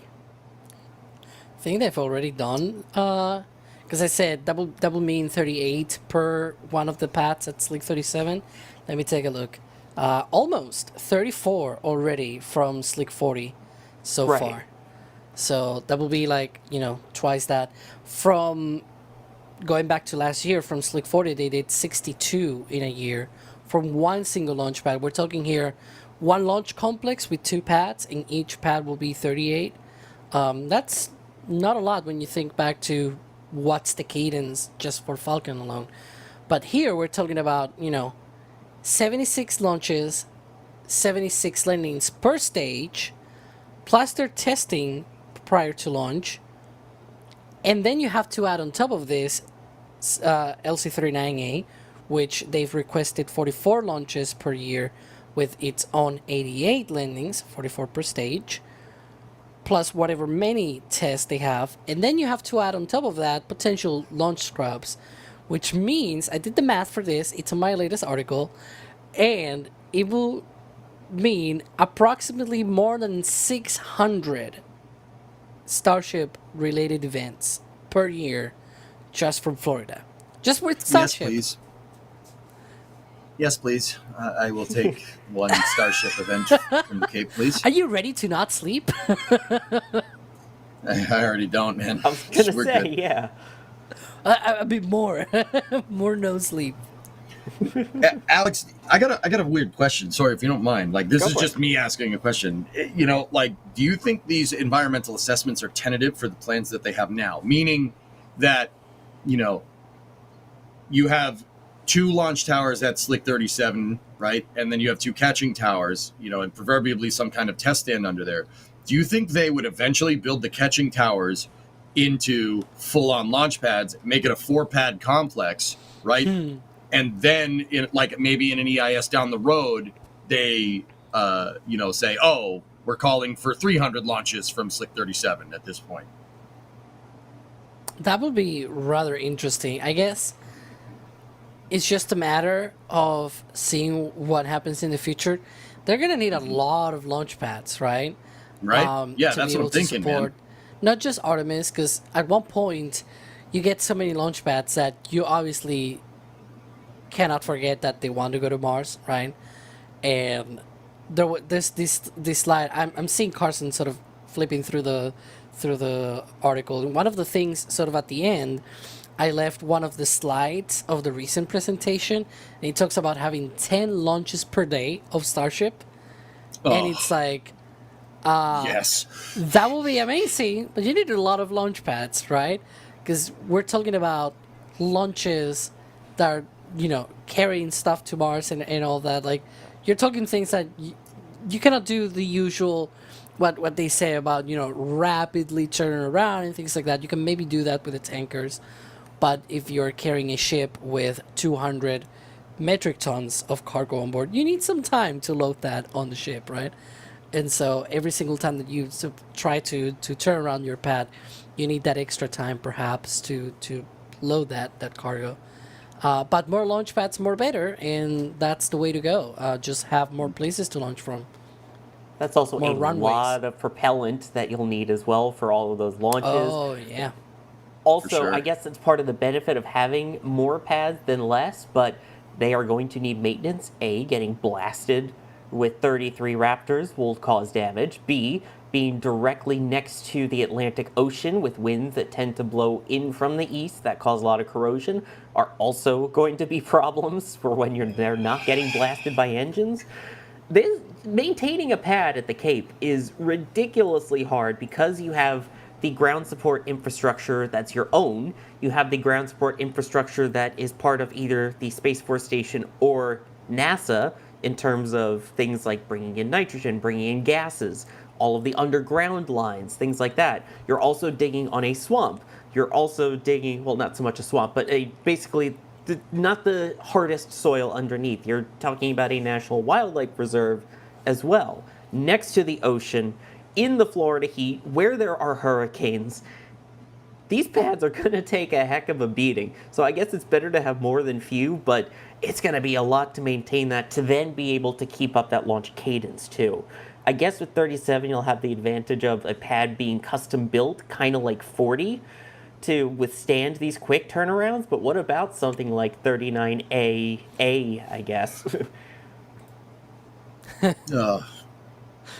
we just I know you both call that- are ignoring the question because of how bad that comment was, but... So what do you mean, what about 39A? I mean, 37 is closer to the water, if I'm remembering correctly. Right, but in terms of, you have a pad that's not really built yet for that rapid turnaround. 39A, I feel, is more, I don't want to say archaic, but less optimized for the kind of turnaround pace that SpaceX is talking about with using 37 for. Did I miss something? What do you mean? How so is the 39A pad not like ready for that? I'm confused. I'm just, how do I put this? Is it a you're giving me a hypothetical?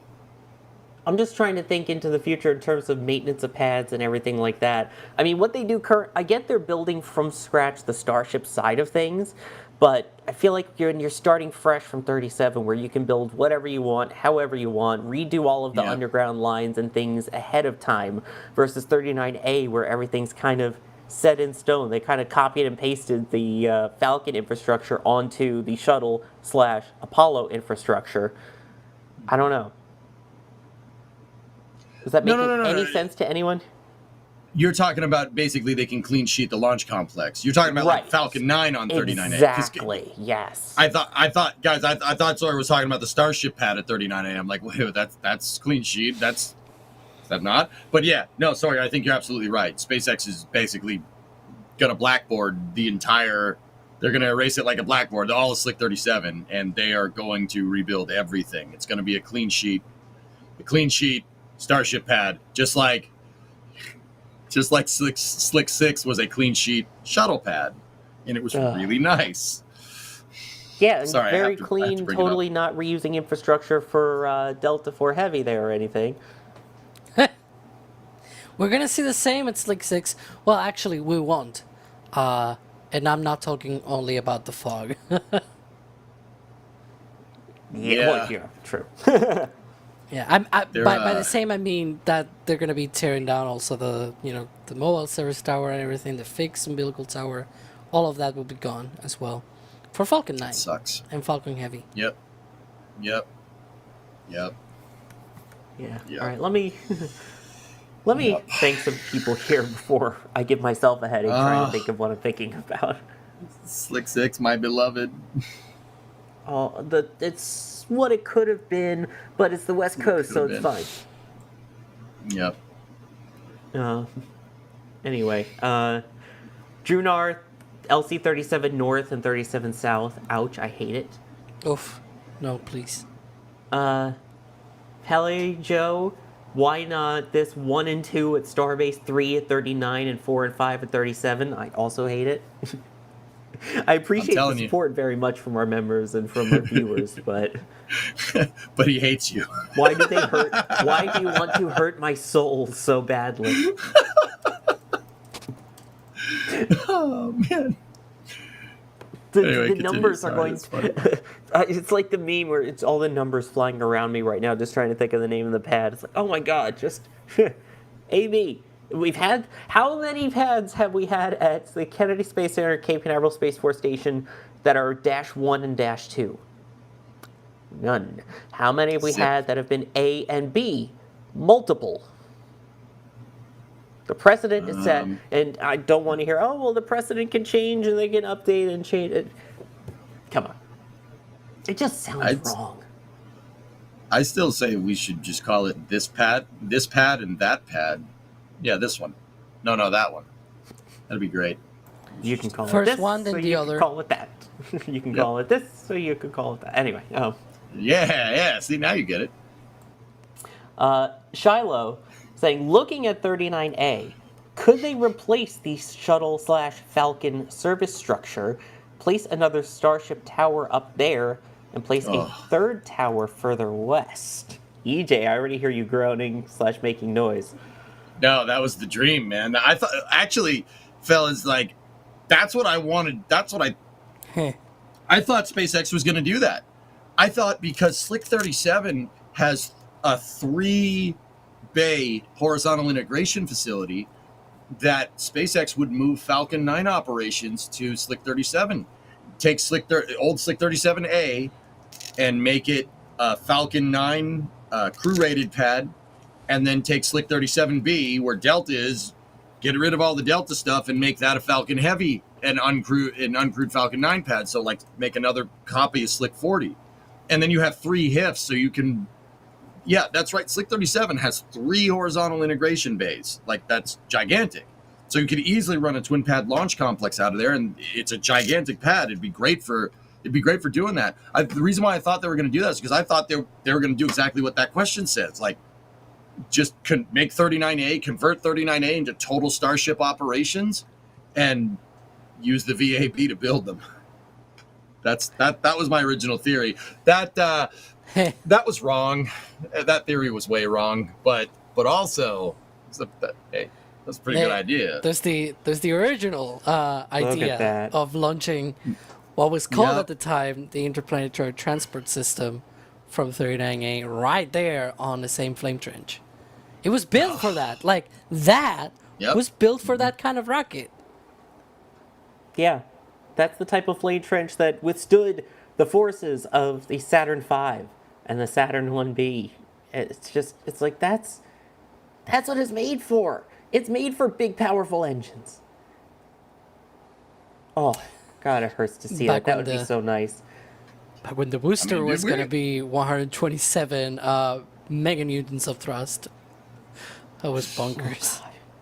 Is it bad if I think SpaceX will still do this eventually? Oh, yeah. I hope they do. Yeah, I think they will. I think, there's only so many.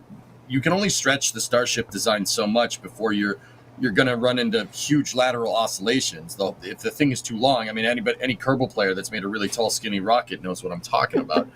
There's only so much you can do by stretching the core. Now, don't get me wrong, stretching a rocket and making it taller, right, is one of the simplest upgrades that you can do to a system. SpaceX did it with Falcon 9. They stretched it.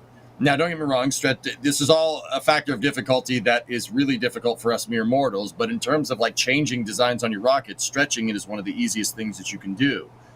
But there's a theoretical limit to it, right? So eventually, if SpaceX wants to keep the scale up, they're eventually going to have to move to a bigger core size. And what's the next core size up, dude? You're not going to make a 10-meter. Next core size is what the original ITS was supposed to be. Now, don't get me wrong. I don't think we're seeing that anytime soon. But I still think they'd do something like that, dude. Look at that thing. Oh, look at 3 grid fins on the launch mount. 3 grid. Oh my goodness. I forgot about that. Wait, Alex, where are they? Where are the grid fins? Is it trisector or is it like a T, like what we see now? 120, but yeah. Oh, okay. I forgot about the crane. Yeah, right. I like the 120-degree grid fins. The T grid fins make me twitch. I'm just like, yeah, that's good. Okay. Hey, Das. Oh, hey, how's it going? Hi. There we go. They are Hi. driving along there. You're driving along. All of a sudden, the kid's in the back seat. I gotta go to the bathroom, Daddy. Wait, what? Sorry. We don't hear you, by the way, if that's what you're asking. But, Hey, spawn Starlink Mini. we're working on it. I think Das just said something about the Alamo or something. I mean, I don't know. They're in Texas, right? Like, I don't know. Can you guys hear them? I said to fix it. Press the button to turn on the audio. Oh, we're good now. Oh, nice. Okay. All right, we're good. We're good. Put your seatbelt on. Hey, this is our show now. Just cut all the other mics. They don't get to talk anymore. Yep. Hey. I the flame trench because we are at the rocket rails all by ourselves. Wait, we turned. Oh, we lost bit rate because we turned. We're coming back. We have to turn back around. Hang on. We have to face a certain direction to get signal. Oh, we're good. You got audio. You probably have super choppy video, but we're in a vehicle driving across the desert. All right, welcome to our flame trench. We actually have 20 flame trenches. Oh my gosh. Out here. Has the dust storm calmed down? No, the dust storm is still kind of going. There's just less dust. Well, are they even really flame trenches? They are. Reflectors? Oh, they're not really trenches, I guess. Hang on. Oh, look. Das, can you hear us? We do. We're going to the flame trench. The best flame trench. Hang on. Look, it's a rocket rail. So, we have a Positioner 2 over here. 10,000 kilobits. Nice. Positioner 2 is doing a slow motion. Oh, we should have pointed it into the wind when we were done with it. Note for tomorrow. Yes. It's like facing that way. And it accidentally went offline. So Positioner 2 doing super close-up slow motion and live feeds because the rails are like 10 feet away, 15 feet away. We're smack dab in the middle of all the solid rails. But here is where that motor that cadoed off that rail landed on the ground and started burning next to our Ethernet cable. Which it did melt the Ethernet, but not enough that we actually lost the connection. It's a little bit bubbly. I gotta stay facing this way or we don't have enough signal to stream. Yep. Yeah. Sorry, that's my fault. But anyways, D, tell us about what's going on. Yeah, so a whole bunch of launches in rapid succession and people driving over the fiber cable, which is not great. But so we basically saw them shooting out flames at both ends, but that was not the only bit of excitement because we also previously had our shot from way over that way. And kind of, we aren't actually sure exactly where it went. I can't get in the wind. I'll just say somehow the box here was on the inside.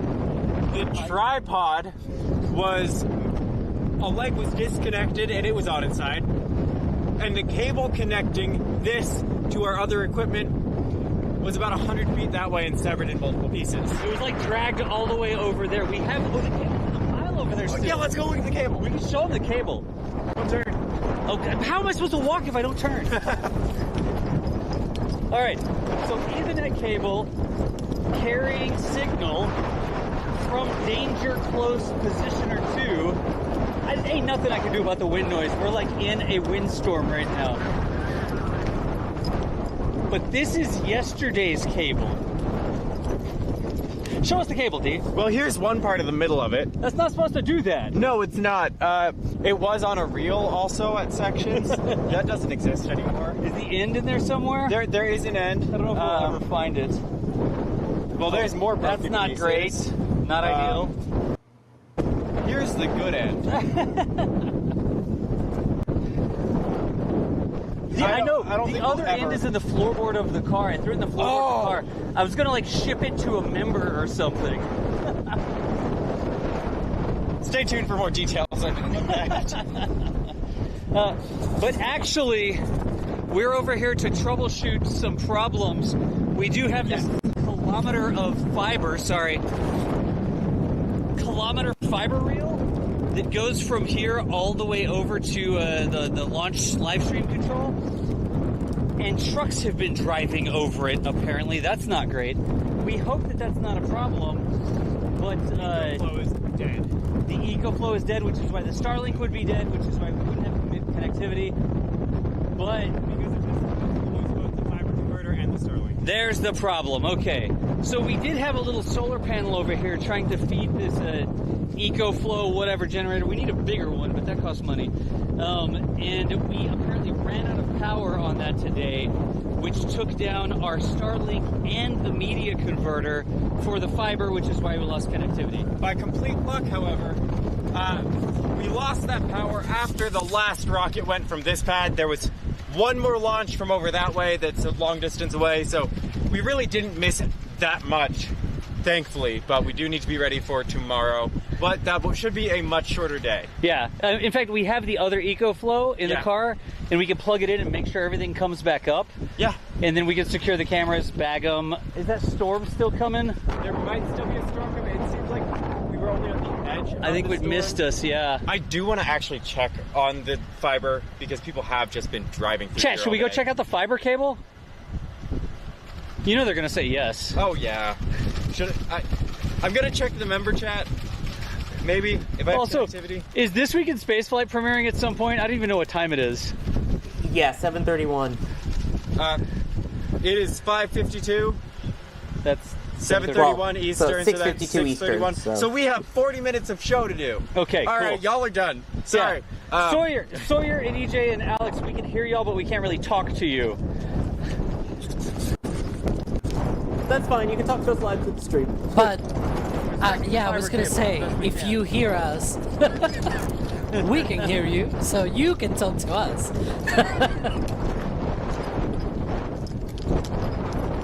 That's great.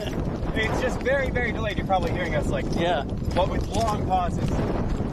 It's okay. It doesn't like me turning this way. That's fair. That's okay. Oh my gosh, our poor fiber cable. We should bury it, D. We should. We And should you come know back what? with a shovel. There are cables that are buried over there that probably have a shovel. We should go get the shovel and bury this fiber cable. Yeah. Because we're in the middle of an active oil field as well. Yes. Like, in all directions, it's probably too small for y'all to see, but every half mile or something like that, there are oil wells all around us, and at night you see all the flare stacks all around us as well. And so oil field traffic still comes and goes through here. We had a truck come through when there were rockets on the rails earlier, and we're like, Sir, there are rockets. There Sir, are signs to not come here right now. Yeah. Like, so we probably should go get the shovel and bury this cable if that's possible. digging a trench stream now? It's digging a trench. It's the flame trench, but it's the fiber trench. It's the fiber trench. Yes. Oh my god. Change the stream title to the fiber trench. Carson, can you do that? I'm gonna go check for a shovel. Okay. Well, I'm coming with you. You know something? I'm not gonna walk backwards through the scrub, but if I fall over, I fall over. Das said the S What do you word, think, not Dave? us. Oh yeah. This is my first year being here, and it is so cool. And also so unpredictable. Earlier today, there was definitely a rocket that was supposed to launch, and then they did the count, and then a rocket from a different rail launched, which was I was confused, and I'm sure the operators were confused. And then later they launched that rocket again when the team was like, hey, you didn't launch our rocket? Yeah. And they're like, we show it launched. And they're like, our rocket is still on the rail. Paperwork. But there's a team recovering. Let's go look. Oh, we should go talk to that let's go team. talk to 'em. Wait, hold up. We're going to go look at this team recovering their rocket.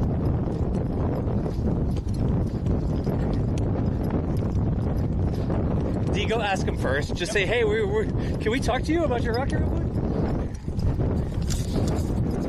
We do want to be polite. Like, we don't want to just, like, hijack people and tell them that we're going to talk. Like, just walk up to them with a live camera and be like, "Hey, you, be on the stream." Can we just look at the rocket? Do that here on the flame trench. You hijacked the flame trench. Yeah, I was gonna say you didn't ask Are us. we good? Yeah, Jack's not even here, and you hijacked Give us a thumbs up if you want to be on the stream. All right. What team are y'all? What team number are you? 178. 178. You have to yell at the camera because of the wind. 178. You have a rocket. Yeah. Yes. How'd it go? Amazing. It went amazing? Yes. What were you shooting for?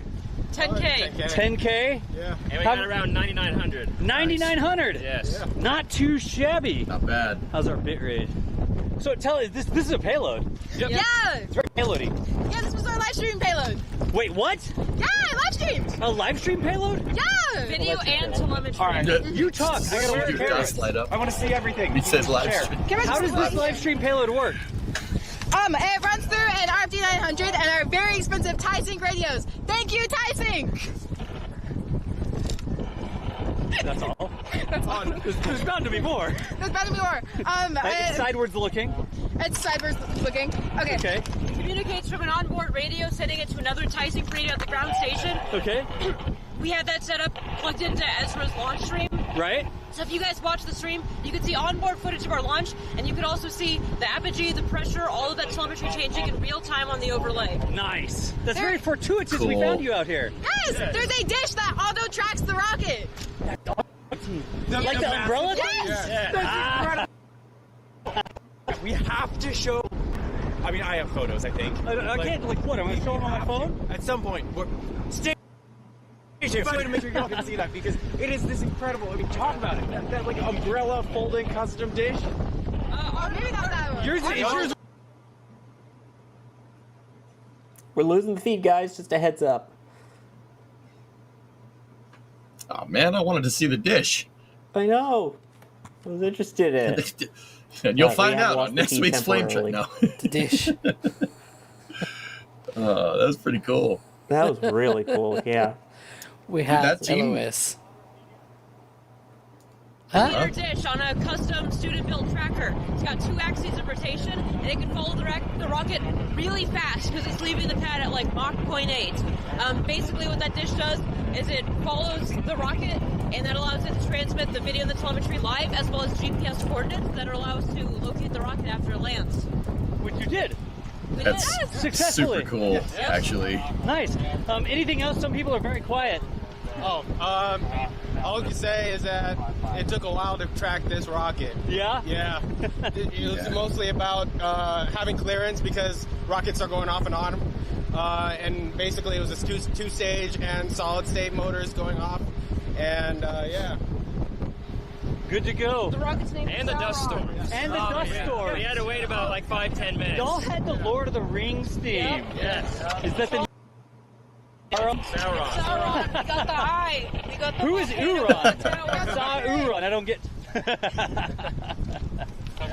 That is awesome. So you recover the rocket. Yep. You have to take it in. Do they judge it now on recovery, or is I it believe tomorrow? so. I think they inspect it, and that's where they gather the data on like if there's any damage, how the payload worked, their apogee, all that. Yep. They're about to go back and do that now.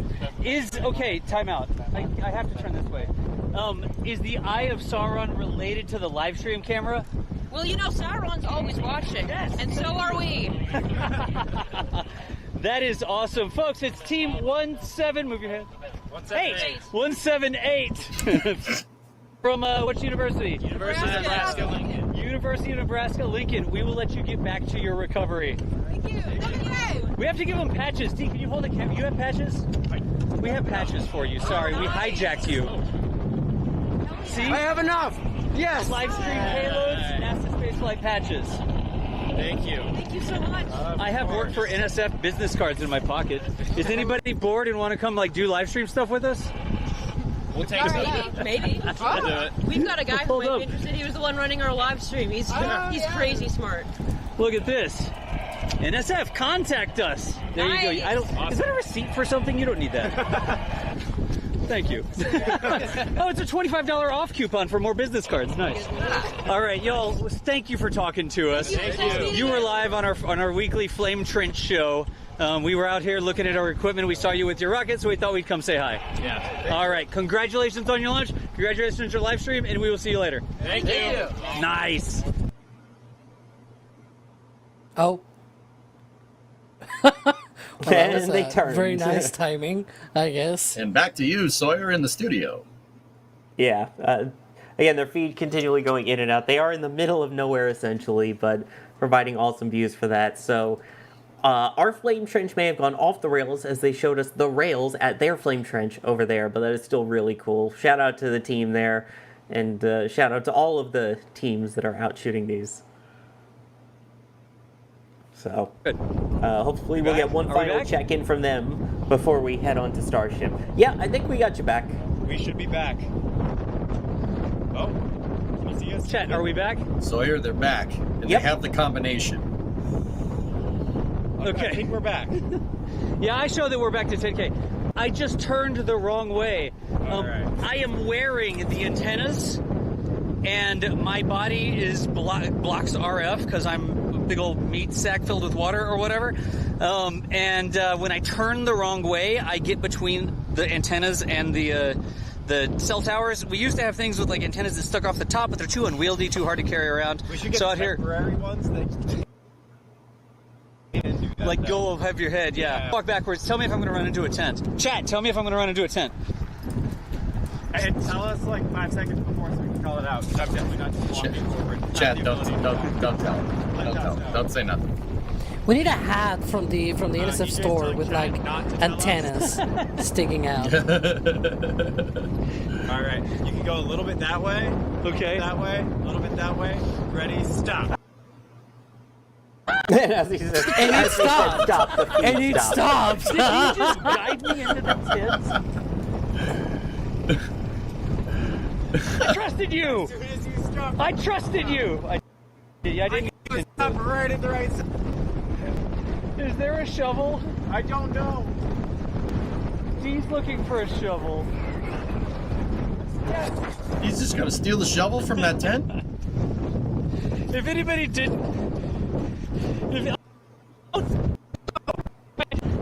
Fiber trench, go.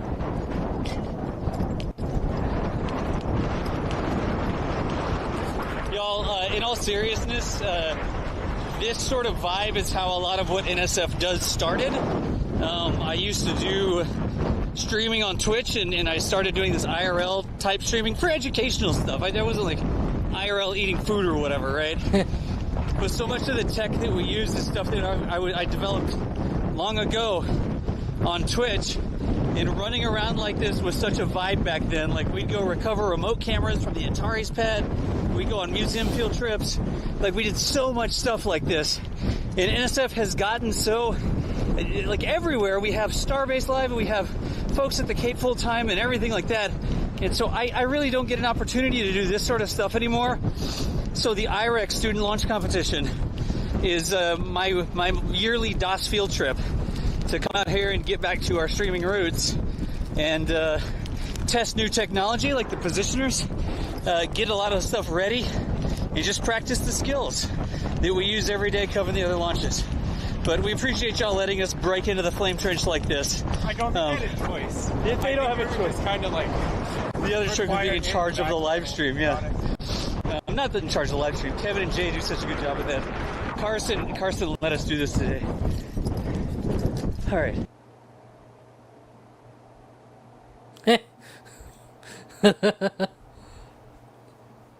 There we go. Yeah, by the way, the other day I was seeing a picture after the demolition of 37, and someone had a shot of me, Chris G, and Das all talking after Das was doing one of his IRL live streams out at the launch pad, so that was a cool throwback. Yeah. I don't think we ever dug a hole on Twitch, Sawyer. I don't think we ever did that. We definitely didn't dig a hole when we were on the Intrepid, that's for sure. No, I don't think we did that. This is a live stream first, right here. Oh no, I was waiting until we hit a rock. EJ, Sawyer, Alex. The shovel's just bending. Y'all chat a little bit. while we work on this. And if there's a Sounds question good. We or still have something, I Starship can, to I can discuss, hear so you. I we'll- can answer on a massive delay. You can Cool, we got use Starship to that. discuss. We'll do that in the meantime, and we'll check back in with you. How about that? You can use that for Slick 37. Okay, I'll keep the live feed. Y'all talk about Starship. Go That ahead. was good. All right. DOS and D out in the field. We'll continue to check in with them as we keep going here. But of course, we do need to mention some road closures already coming up. Starship, could Flight 10 be coming up ridiculously soon? Alex. Yeah, so it's been a while since the last flight of Starship. If you remember, that happened on May 27th. We've seen already the static fire of the booster for Flight 10 of Starship. That is the next launch of Starship. That was with booster 16. And that's already done. It's back at the McBay and everything. It's getting ready for flight and everything. However, what about the ship? The second stage is very important. And it's the thing that did not go so well on the last flight and the previous one. Although it's been a bit of a progression, right? It's gotten better every little bit.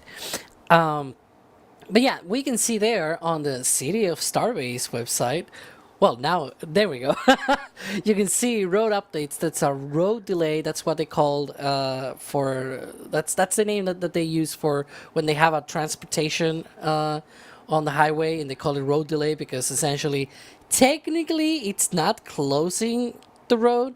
It's just that there's going to be a lot of traffic and you might get delayed because there's like a thing in between and traffic going in front of it and before it, and so yeah, you're gonna have that delay on your traffic essentially. So that's why they call it like that. It's essentially set for tonight, starting at midnight all the way to 8 a.m. Central.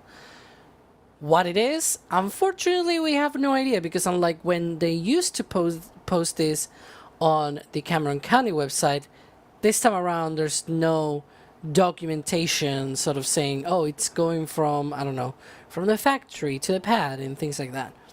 But let's be honest, what else is there to roll? Not a lot of things, right? So we are all hoping that it is going to be Ship 36. For that, though, we will have to see the static fire stand, the crab stand, moving from Sanchez out to the Mega Bay 2. Also have to remove Ship 36 from its work stand and be placed on the crab stand. There you can see sort of we have to my left here.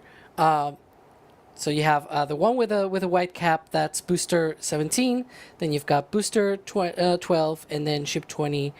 Right where the aft flap of ship 20 is located, that's where the static fire stand is. So we'll keep a really close eye to that. If it moves, that's going to be a clue that it's going to be ship 36. Other than that, I cannot think of anything else. The only other thing might be some kind of transportation that we're just not aware of right now, because I don't know. I have no idea what else might be moving, if I'm gonna be honest. But that's where we are right now, which means if it rolls tonight, then we may have a static fire test this weekend, or multiple static fires, because with Ship 35 we had a single engine one and then a 6-engine static fire that then they had to repeat again. Hopefully this time around it's just the 2 planned ones, single engine and the 6-engine static fire test.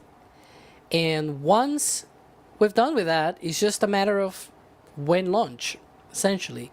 So for Flight 8, no, the other way around. For Flight 9, I don't know if you guys remember, but they seemingly tried to keep the launch date. Like, we kept seeing NOTAMs and Note Mars and all of that stuff being released. Every single time they delayed the static fire at Massey's by like a day, the launch will be delayed by a day.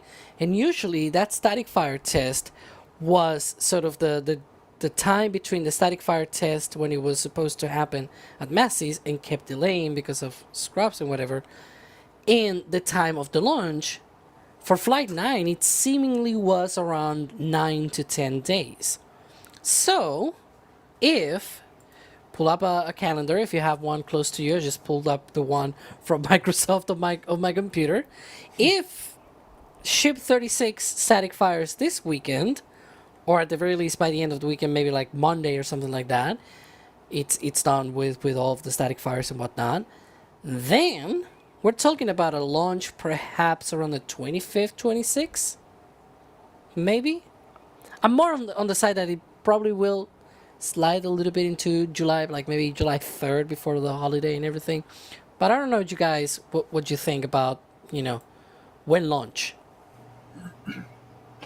I mean, that is crazy fast, I just have to say, to think about 2 weeks from now, talking about a month-ish from flight, and keep in mind, they did still require a mishap investigation for part of Flight 9, mainly for the ship part, the booster, not an issue there. They will have to complete that too. I know they just closed out, finally, the Flight 8 mishap investigation, but you need to either close out Flight 9 or more than likely get the exception that they're going to do everything they can to not make public safety an issue and have that be fine.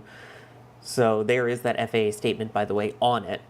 But I think it depends on how the static fire goes as well. But given all the regulatory stuff and the holiday coming up with July 4th, our amazing day where we get to pour all the tea in the water again because neener.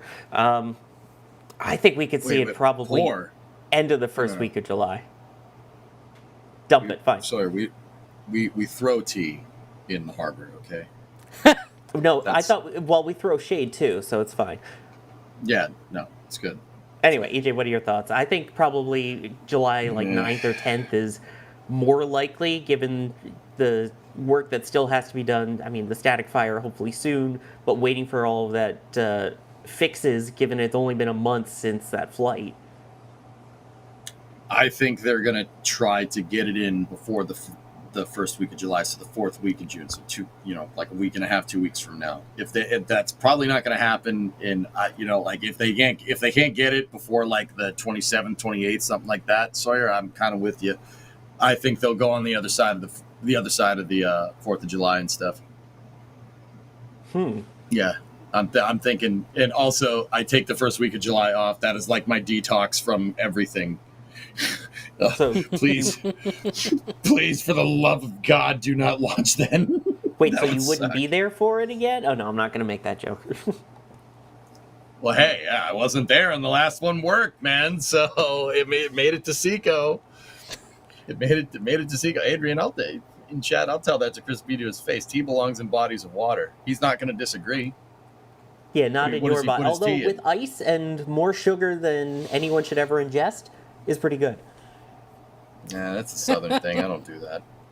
Yeah, I lived in the South for 4 years. I grew to love it until my body said that's too much sugar, probably. But anyway. You might... maybe some people are wondering, what are we looking at here? Because that's Massey's, right? And there's... Because I see people pointing out in chat, well, it could be B18.1, which is the test... okay, well, now it's this way. So that way, it's B18.1, essentially an aft test article for Block 3 boosters, right? And it just recently got the blue cap to its own... It's technically called the structural test stand, but people call it the can crusher because they just put this sort of cap and pull it down and crush the test tanks and whatnot. The thing is, for that thing to roll out, what time is it? It's 6:15 p.m. Central. It will have to be rolling out essentially in 6 hours out of there. It needs to get removed from all of the hardware. There's like pushers and things like that for the header tank inside. There's the cap as well. There's a bunch of things attached to that.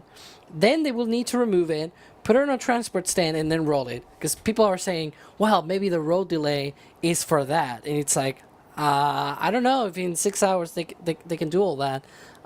Maybe they can, but they will have to hurry up, essentially. Oh, that's why I couldn't think of anything other than 36, because it was like that could take a while, and it is still there in the jail. Yeah, as long as the transport doesn't run over any fiber cables like it's been happening in the middle of Texas. Speaking of, hey, checking in with D. Dust and the whole team. All right, well, we are... Hey, Flame Trench, this is the Ezra Earth Moving Team out here at the International Rocket Engineering Competition. We've launched a whole bunch of rockets so far this week. How many total? Over 100? 124 launches since Wednesday morning. 124, that's a new record for us. We're going to be out here tomorrow also with our own stream. You should come check it out. And you can see the final teams making it off the rail. 19 more rockets tomorrow. Fingers crossed we'll get through all night. Ooh, the feed's hanging on by a thread. Well, it's struggling. It's riding the struggle bus. I think we were going at about 8:30, but we had some weather. There we go. So we had that. But 124 rockets off the rail by day 3 is a massive record. I mean, it's a record by any day, but to get them off by day 3 has been amazing. And we had a whole zoo of rockets. We had commercial off the shelf, 30,000 foot, 10,000 foot, 45,000 foot, 75,000 foot. We had hybrids making some crazy sounds. And we dig trenches. And we dig trenches. And they dig trenches. Of course, it is rocket launching, but infrastructure building. They showed up when the trench was, pretty good. You're more trench fillers than trench diggers, honestly. We do have to give them the show back. Anything else? Watch tomorrow? Watch tomorrow. Come check it out. Experimental Sounding Rocket Association. You may see some familiar faces. I hear they're plotting a takeover, but the coup has not yet been announced. A lot of that's been going around lately. There have been a lot of coups lately. All right, too soon. Okay, folks at the Flame Trench, back to you. Thank you for letting us break in. Thank you, guys. I do want to just read up some support for them before we head back to Starship. Shiloh saying, Dawson D, somewhere on the edge of the flame trench when the Starlink began to take hold. You saw the Starlink wasn't going. That was just off of the pack on its chest. The Space Pope saying, bless this fiber trench. So the fiber trench has also been blessed in addition to the flame trench. So thank you for that. Roseanne Devasto saying, thanks for sticking with Dawson D, and also the Ankara for sticking for Dawson D. I think they meant thanks originally, but also the power pack, I guess. And then Drew Nar saying, okay, NSF umbrella hat, but the umbrella is upside down with a radio antenna in the middle, ! Merch. So we have ideas for them. And you'll have to, I guess, watch their stream tomorrow to see what ends up happening with that. But it sounds like tonight we can hopefully see the ship roll out, though, at least. So, I mean, I'm interested to see chat's thoughts as well on when we think that we'll actually get to see it. So, but yeah, also really cool there with the fiber trench. And don't forget, immediately following this, we have more acronyms, by the way. It will be TWIS this week in Spaceflight. So you can also make sure to check that out coming up just a little bit. So stick around for that. We will even auto redirect you to it. So you get the actual serious space news of everything going on this week, not our shenanigans, and more in-depth information, as you can see there, about the ISS leak. There's some other really good topics, so make sure you stick around, check that out. Alicia is on this week with some spectacular earrings, as always. So just wanted to make sure we point that out. Very brilliant earrings. That's my leak for the day, I guess. So I've already seen the episode, so... Yeah, we're already shining a light on that, I know.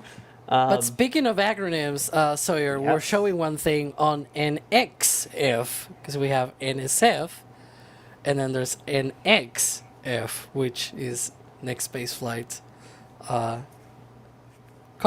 Yeah, so what do we still have to get done, by the way, then, for this flight? Yeah, there you can see that there's like these little, very neat checklist, so to speak. This dates back from when Michael was doing all this stuff, and he was trying to get like a list of the necessary things that we will need to see for a Starship vehicle to fly. You can also access this by typing wenhop.com on your browser, and it directs directly to this. Wenhop without the H, so it will be like WEN and then hop.com. But yeah, that gets you directly to this portion of the website. Very neat. As you can see, there's a lot of things still yet to see, but hopefully in a few days we'll take that off, that fourth line there for the Ship 36 static fire. We will still have that to go. So then, I mean, it's still a process to go after that. They've gotten pretty quick at it seems like, but then having to roll everything back, then getting the booster out, lifting it, getting the ship out, lifting that. Do you think we would see any additional testing given what we saw in terms of the leak on Flight 9? Maybe any potential additional testing ahead of to try and prevent the spinning out of control, shall we say, from the last flight? Dude, those flight conditions are really hard to replicate on the ground. Yeah, it's tough to replicate. And even then, you're not going to get like a super long duration burn off the test stand at Massey's with Starship, right? So, I mean, sorry, we might see them put like the ship through the ringer or something. Maybe we'd see a couple of 60-second duration burns in like quick succession. I'm not sure what you'd test with that, but yeah, I don't know, man. I don't really think they can test for anything on the ground. So I don't think you'd see additional stuff. I think they're just gonna fly it, and if it flies, it flies. If it dies, it dies. That's actually, besides rhyming, that's actually a good point. I mean, at this point, we know that version 2 is having its kind of issues. The boosters, they're going to be moving on to the next generation of that. We already know there's going to be upgrades coming to the boosters. So or the ships, excuse me. So at what point are they flying it just for the sake of getting rid of hardware versus actually making, I don't want to say significant, meaningful upgrades, but more significant upgrades that would change future designs? I think people are going to think I'm weird for saying this, but I think they're just getting rid of hardware. This is an SN11 scenario. They are getting the flight data is good. The tile team has been waiting a while for some, data on the, entry, descent, and landing. But I honestly think this is just getting rid of it and making room for the version 3. I really do. You gotta. I was talking about this on my Twitch stream the other day, Sawyer. You got to think about this from a macro perspective. I mean, did you see that EIS? Did you see how many launches they have planned? Like, and even then, my theory I still think that the 76 launches from Slick 37 is tentative. I think they'll eventually go more than that, probably double that, right? They'll really, like, SpaceX is planning a massive scale operation here. These flights are going to be like little blips on the radar in the future. We will look fondly at these flights like 7, 8, and 9, like, oh yeah, they're just, we'll treat them like how we treat Falcon 1, flight 2, 3, and 4, like, or 1, 2, and 3. It's like, oh yeah, that was a long time ago. Don't worry about it. It's like it's going to be a blip on the radar comparatively. At what time am I at? Oh wait, no, that's a calculator. Oh yeah, no, this is calculated the total number. Hang on, there we go. So it will be 76. Geez, the reflections. 76 launches from Slick 37, 44 from LC-39A, and 25 from Starbase. That's 145 launches per year. Oh, come on. Yeah. Now the green screen also acting weird.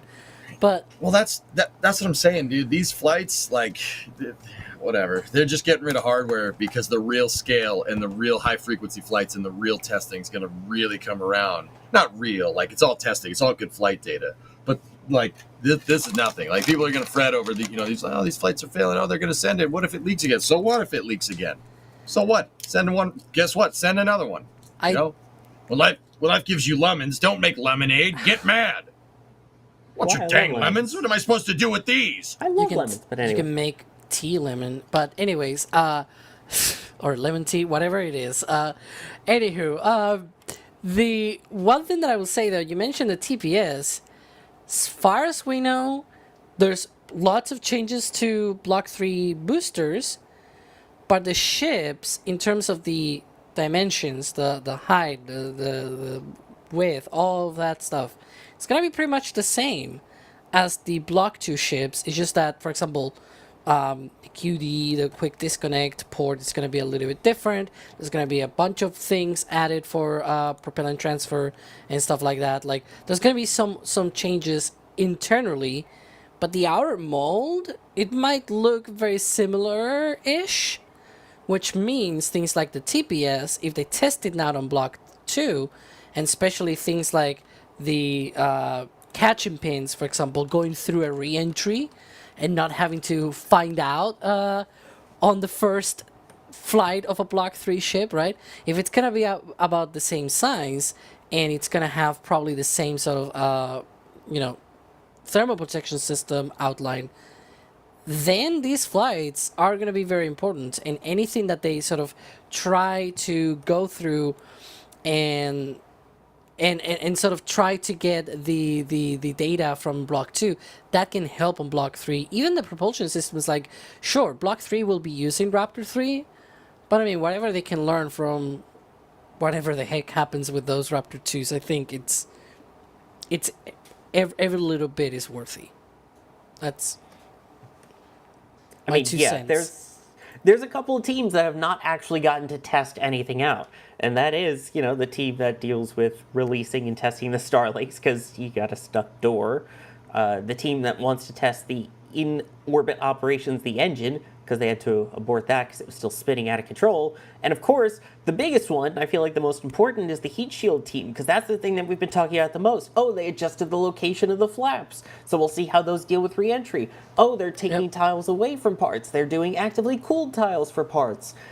We haven't gotten to see any of them yet. It has not made it to a point where they have been directly dealing with entry interface and directly getting the testing data that they needed, where it was a controlled re-entry, seeing how the heat shield works, because they've not yet gotten Starship into a position to be able to do that. So I get what you're saying. At this point, and that's all going to be on Block 3.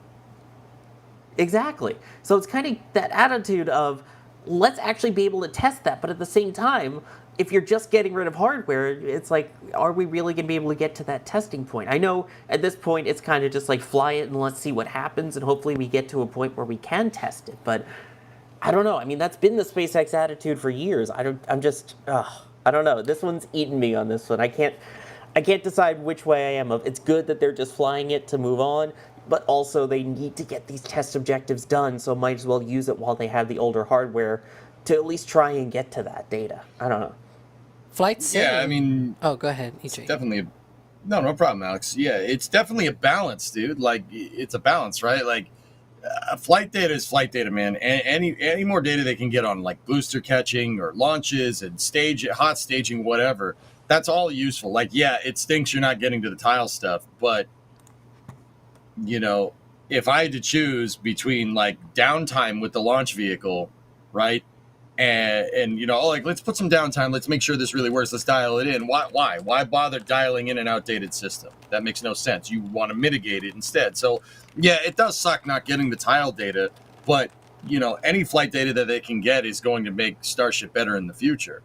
I mean, we don't know for sure if this is happening with Starship, dudes, but we know it's happening with Falcon. Like, every Falcon flight is entered into a database that SpaceX has of every single Falcon flight.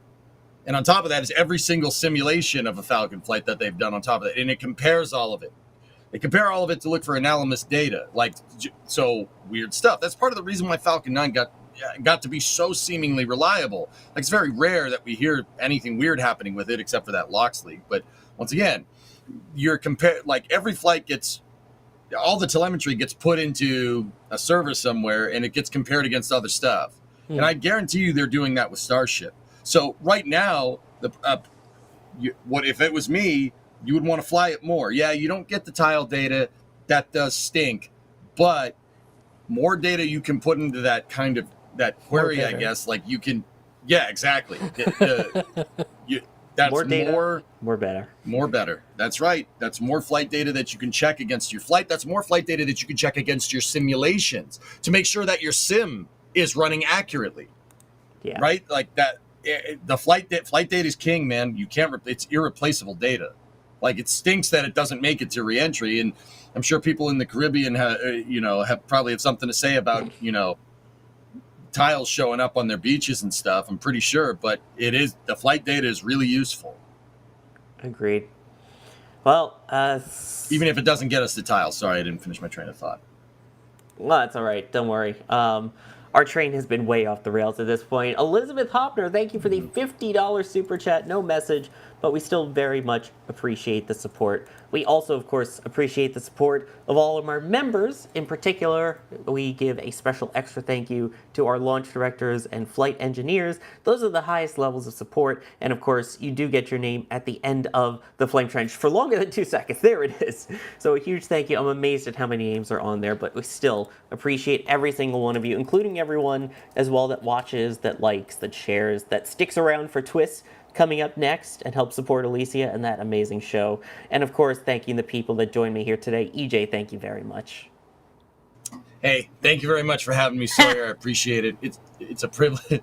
It's a privilege being in this crew access arm on the Flame Trench. I prefer to be in the Flame Trench down there. So like maybe next time, put me in there. Now, thank you for having me on here. It's a privilege being on here. Thank you very, very, very much for watching, everybody. If you want to see more of my ugly mug, I stream on Twitch, twitch.tv/EJ_SA. You can find me over there during the week. We talk a lot about space. Anyway, back to you. Back to you in the studio. Yeah, if you were in the Flame Trench, though, at that point, you'd be cut off. So that would just be an empty chair. But anyway, Alex, thank you for joining as well. It's been a pleasure as always. But one last thing that I was going to say for that whole conversation was that, you know, it's probably a blessing that they found out the whole harmonics thing on Flight 7, because maybe Block 3 will also have the same propulsion systems, even though it's Raptor 3, but we'll see. We'll see what happens with that. We will see, yeah. There's a lot twist. still to learn. Exactly. We'll talk a little. What? We will, of course, spray and twist there. Carson, thank you very much for producing. Thank you to Dawson D from joining earlier from the field for the Fiber Trench. I am Sawyer Rosenstein. I have been your host for the Flame Trench. Now stick around for Twist premiering immediately after this outro. And here we go.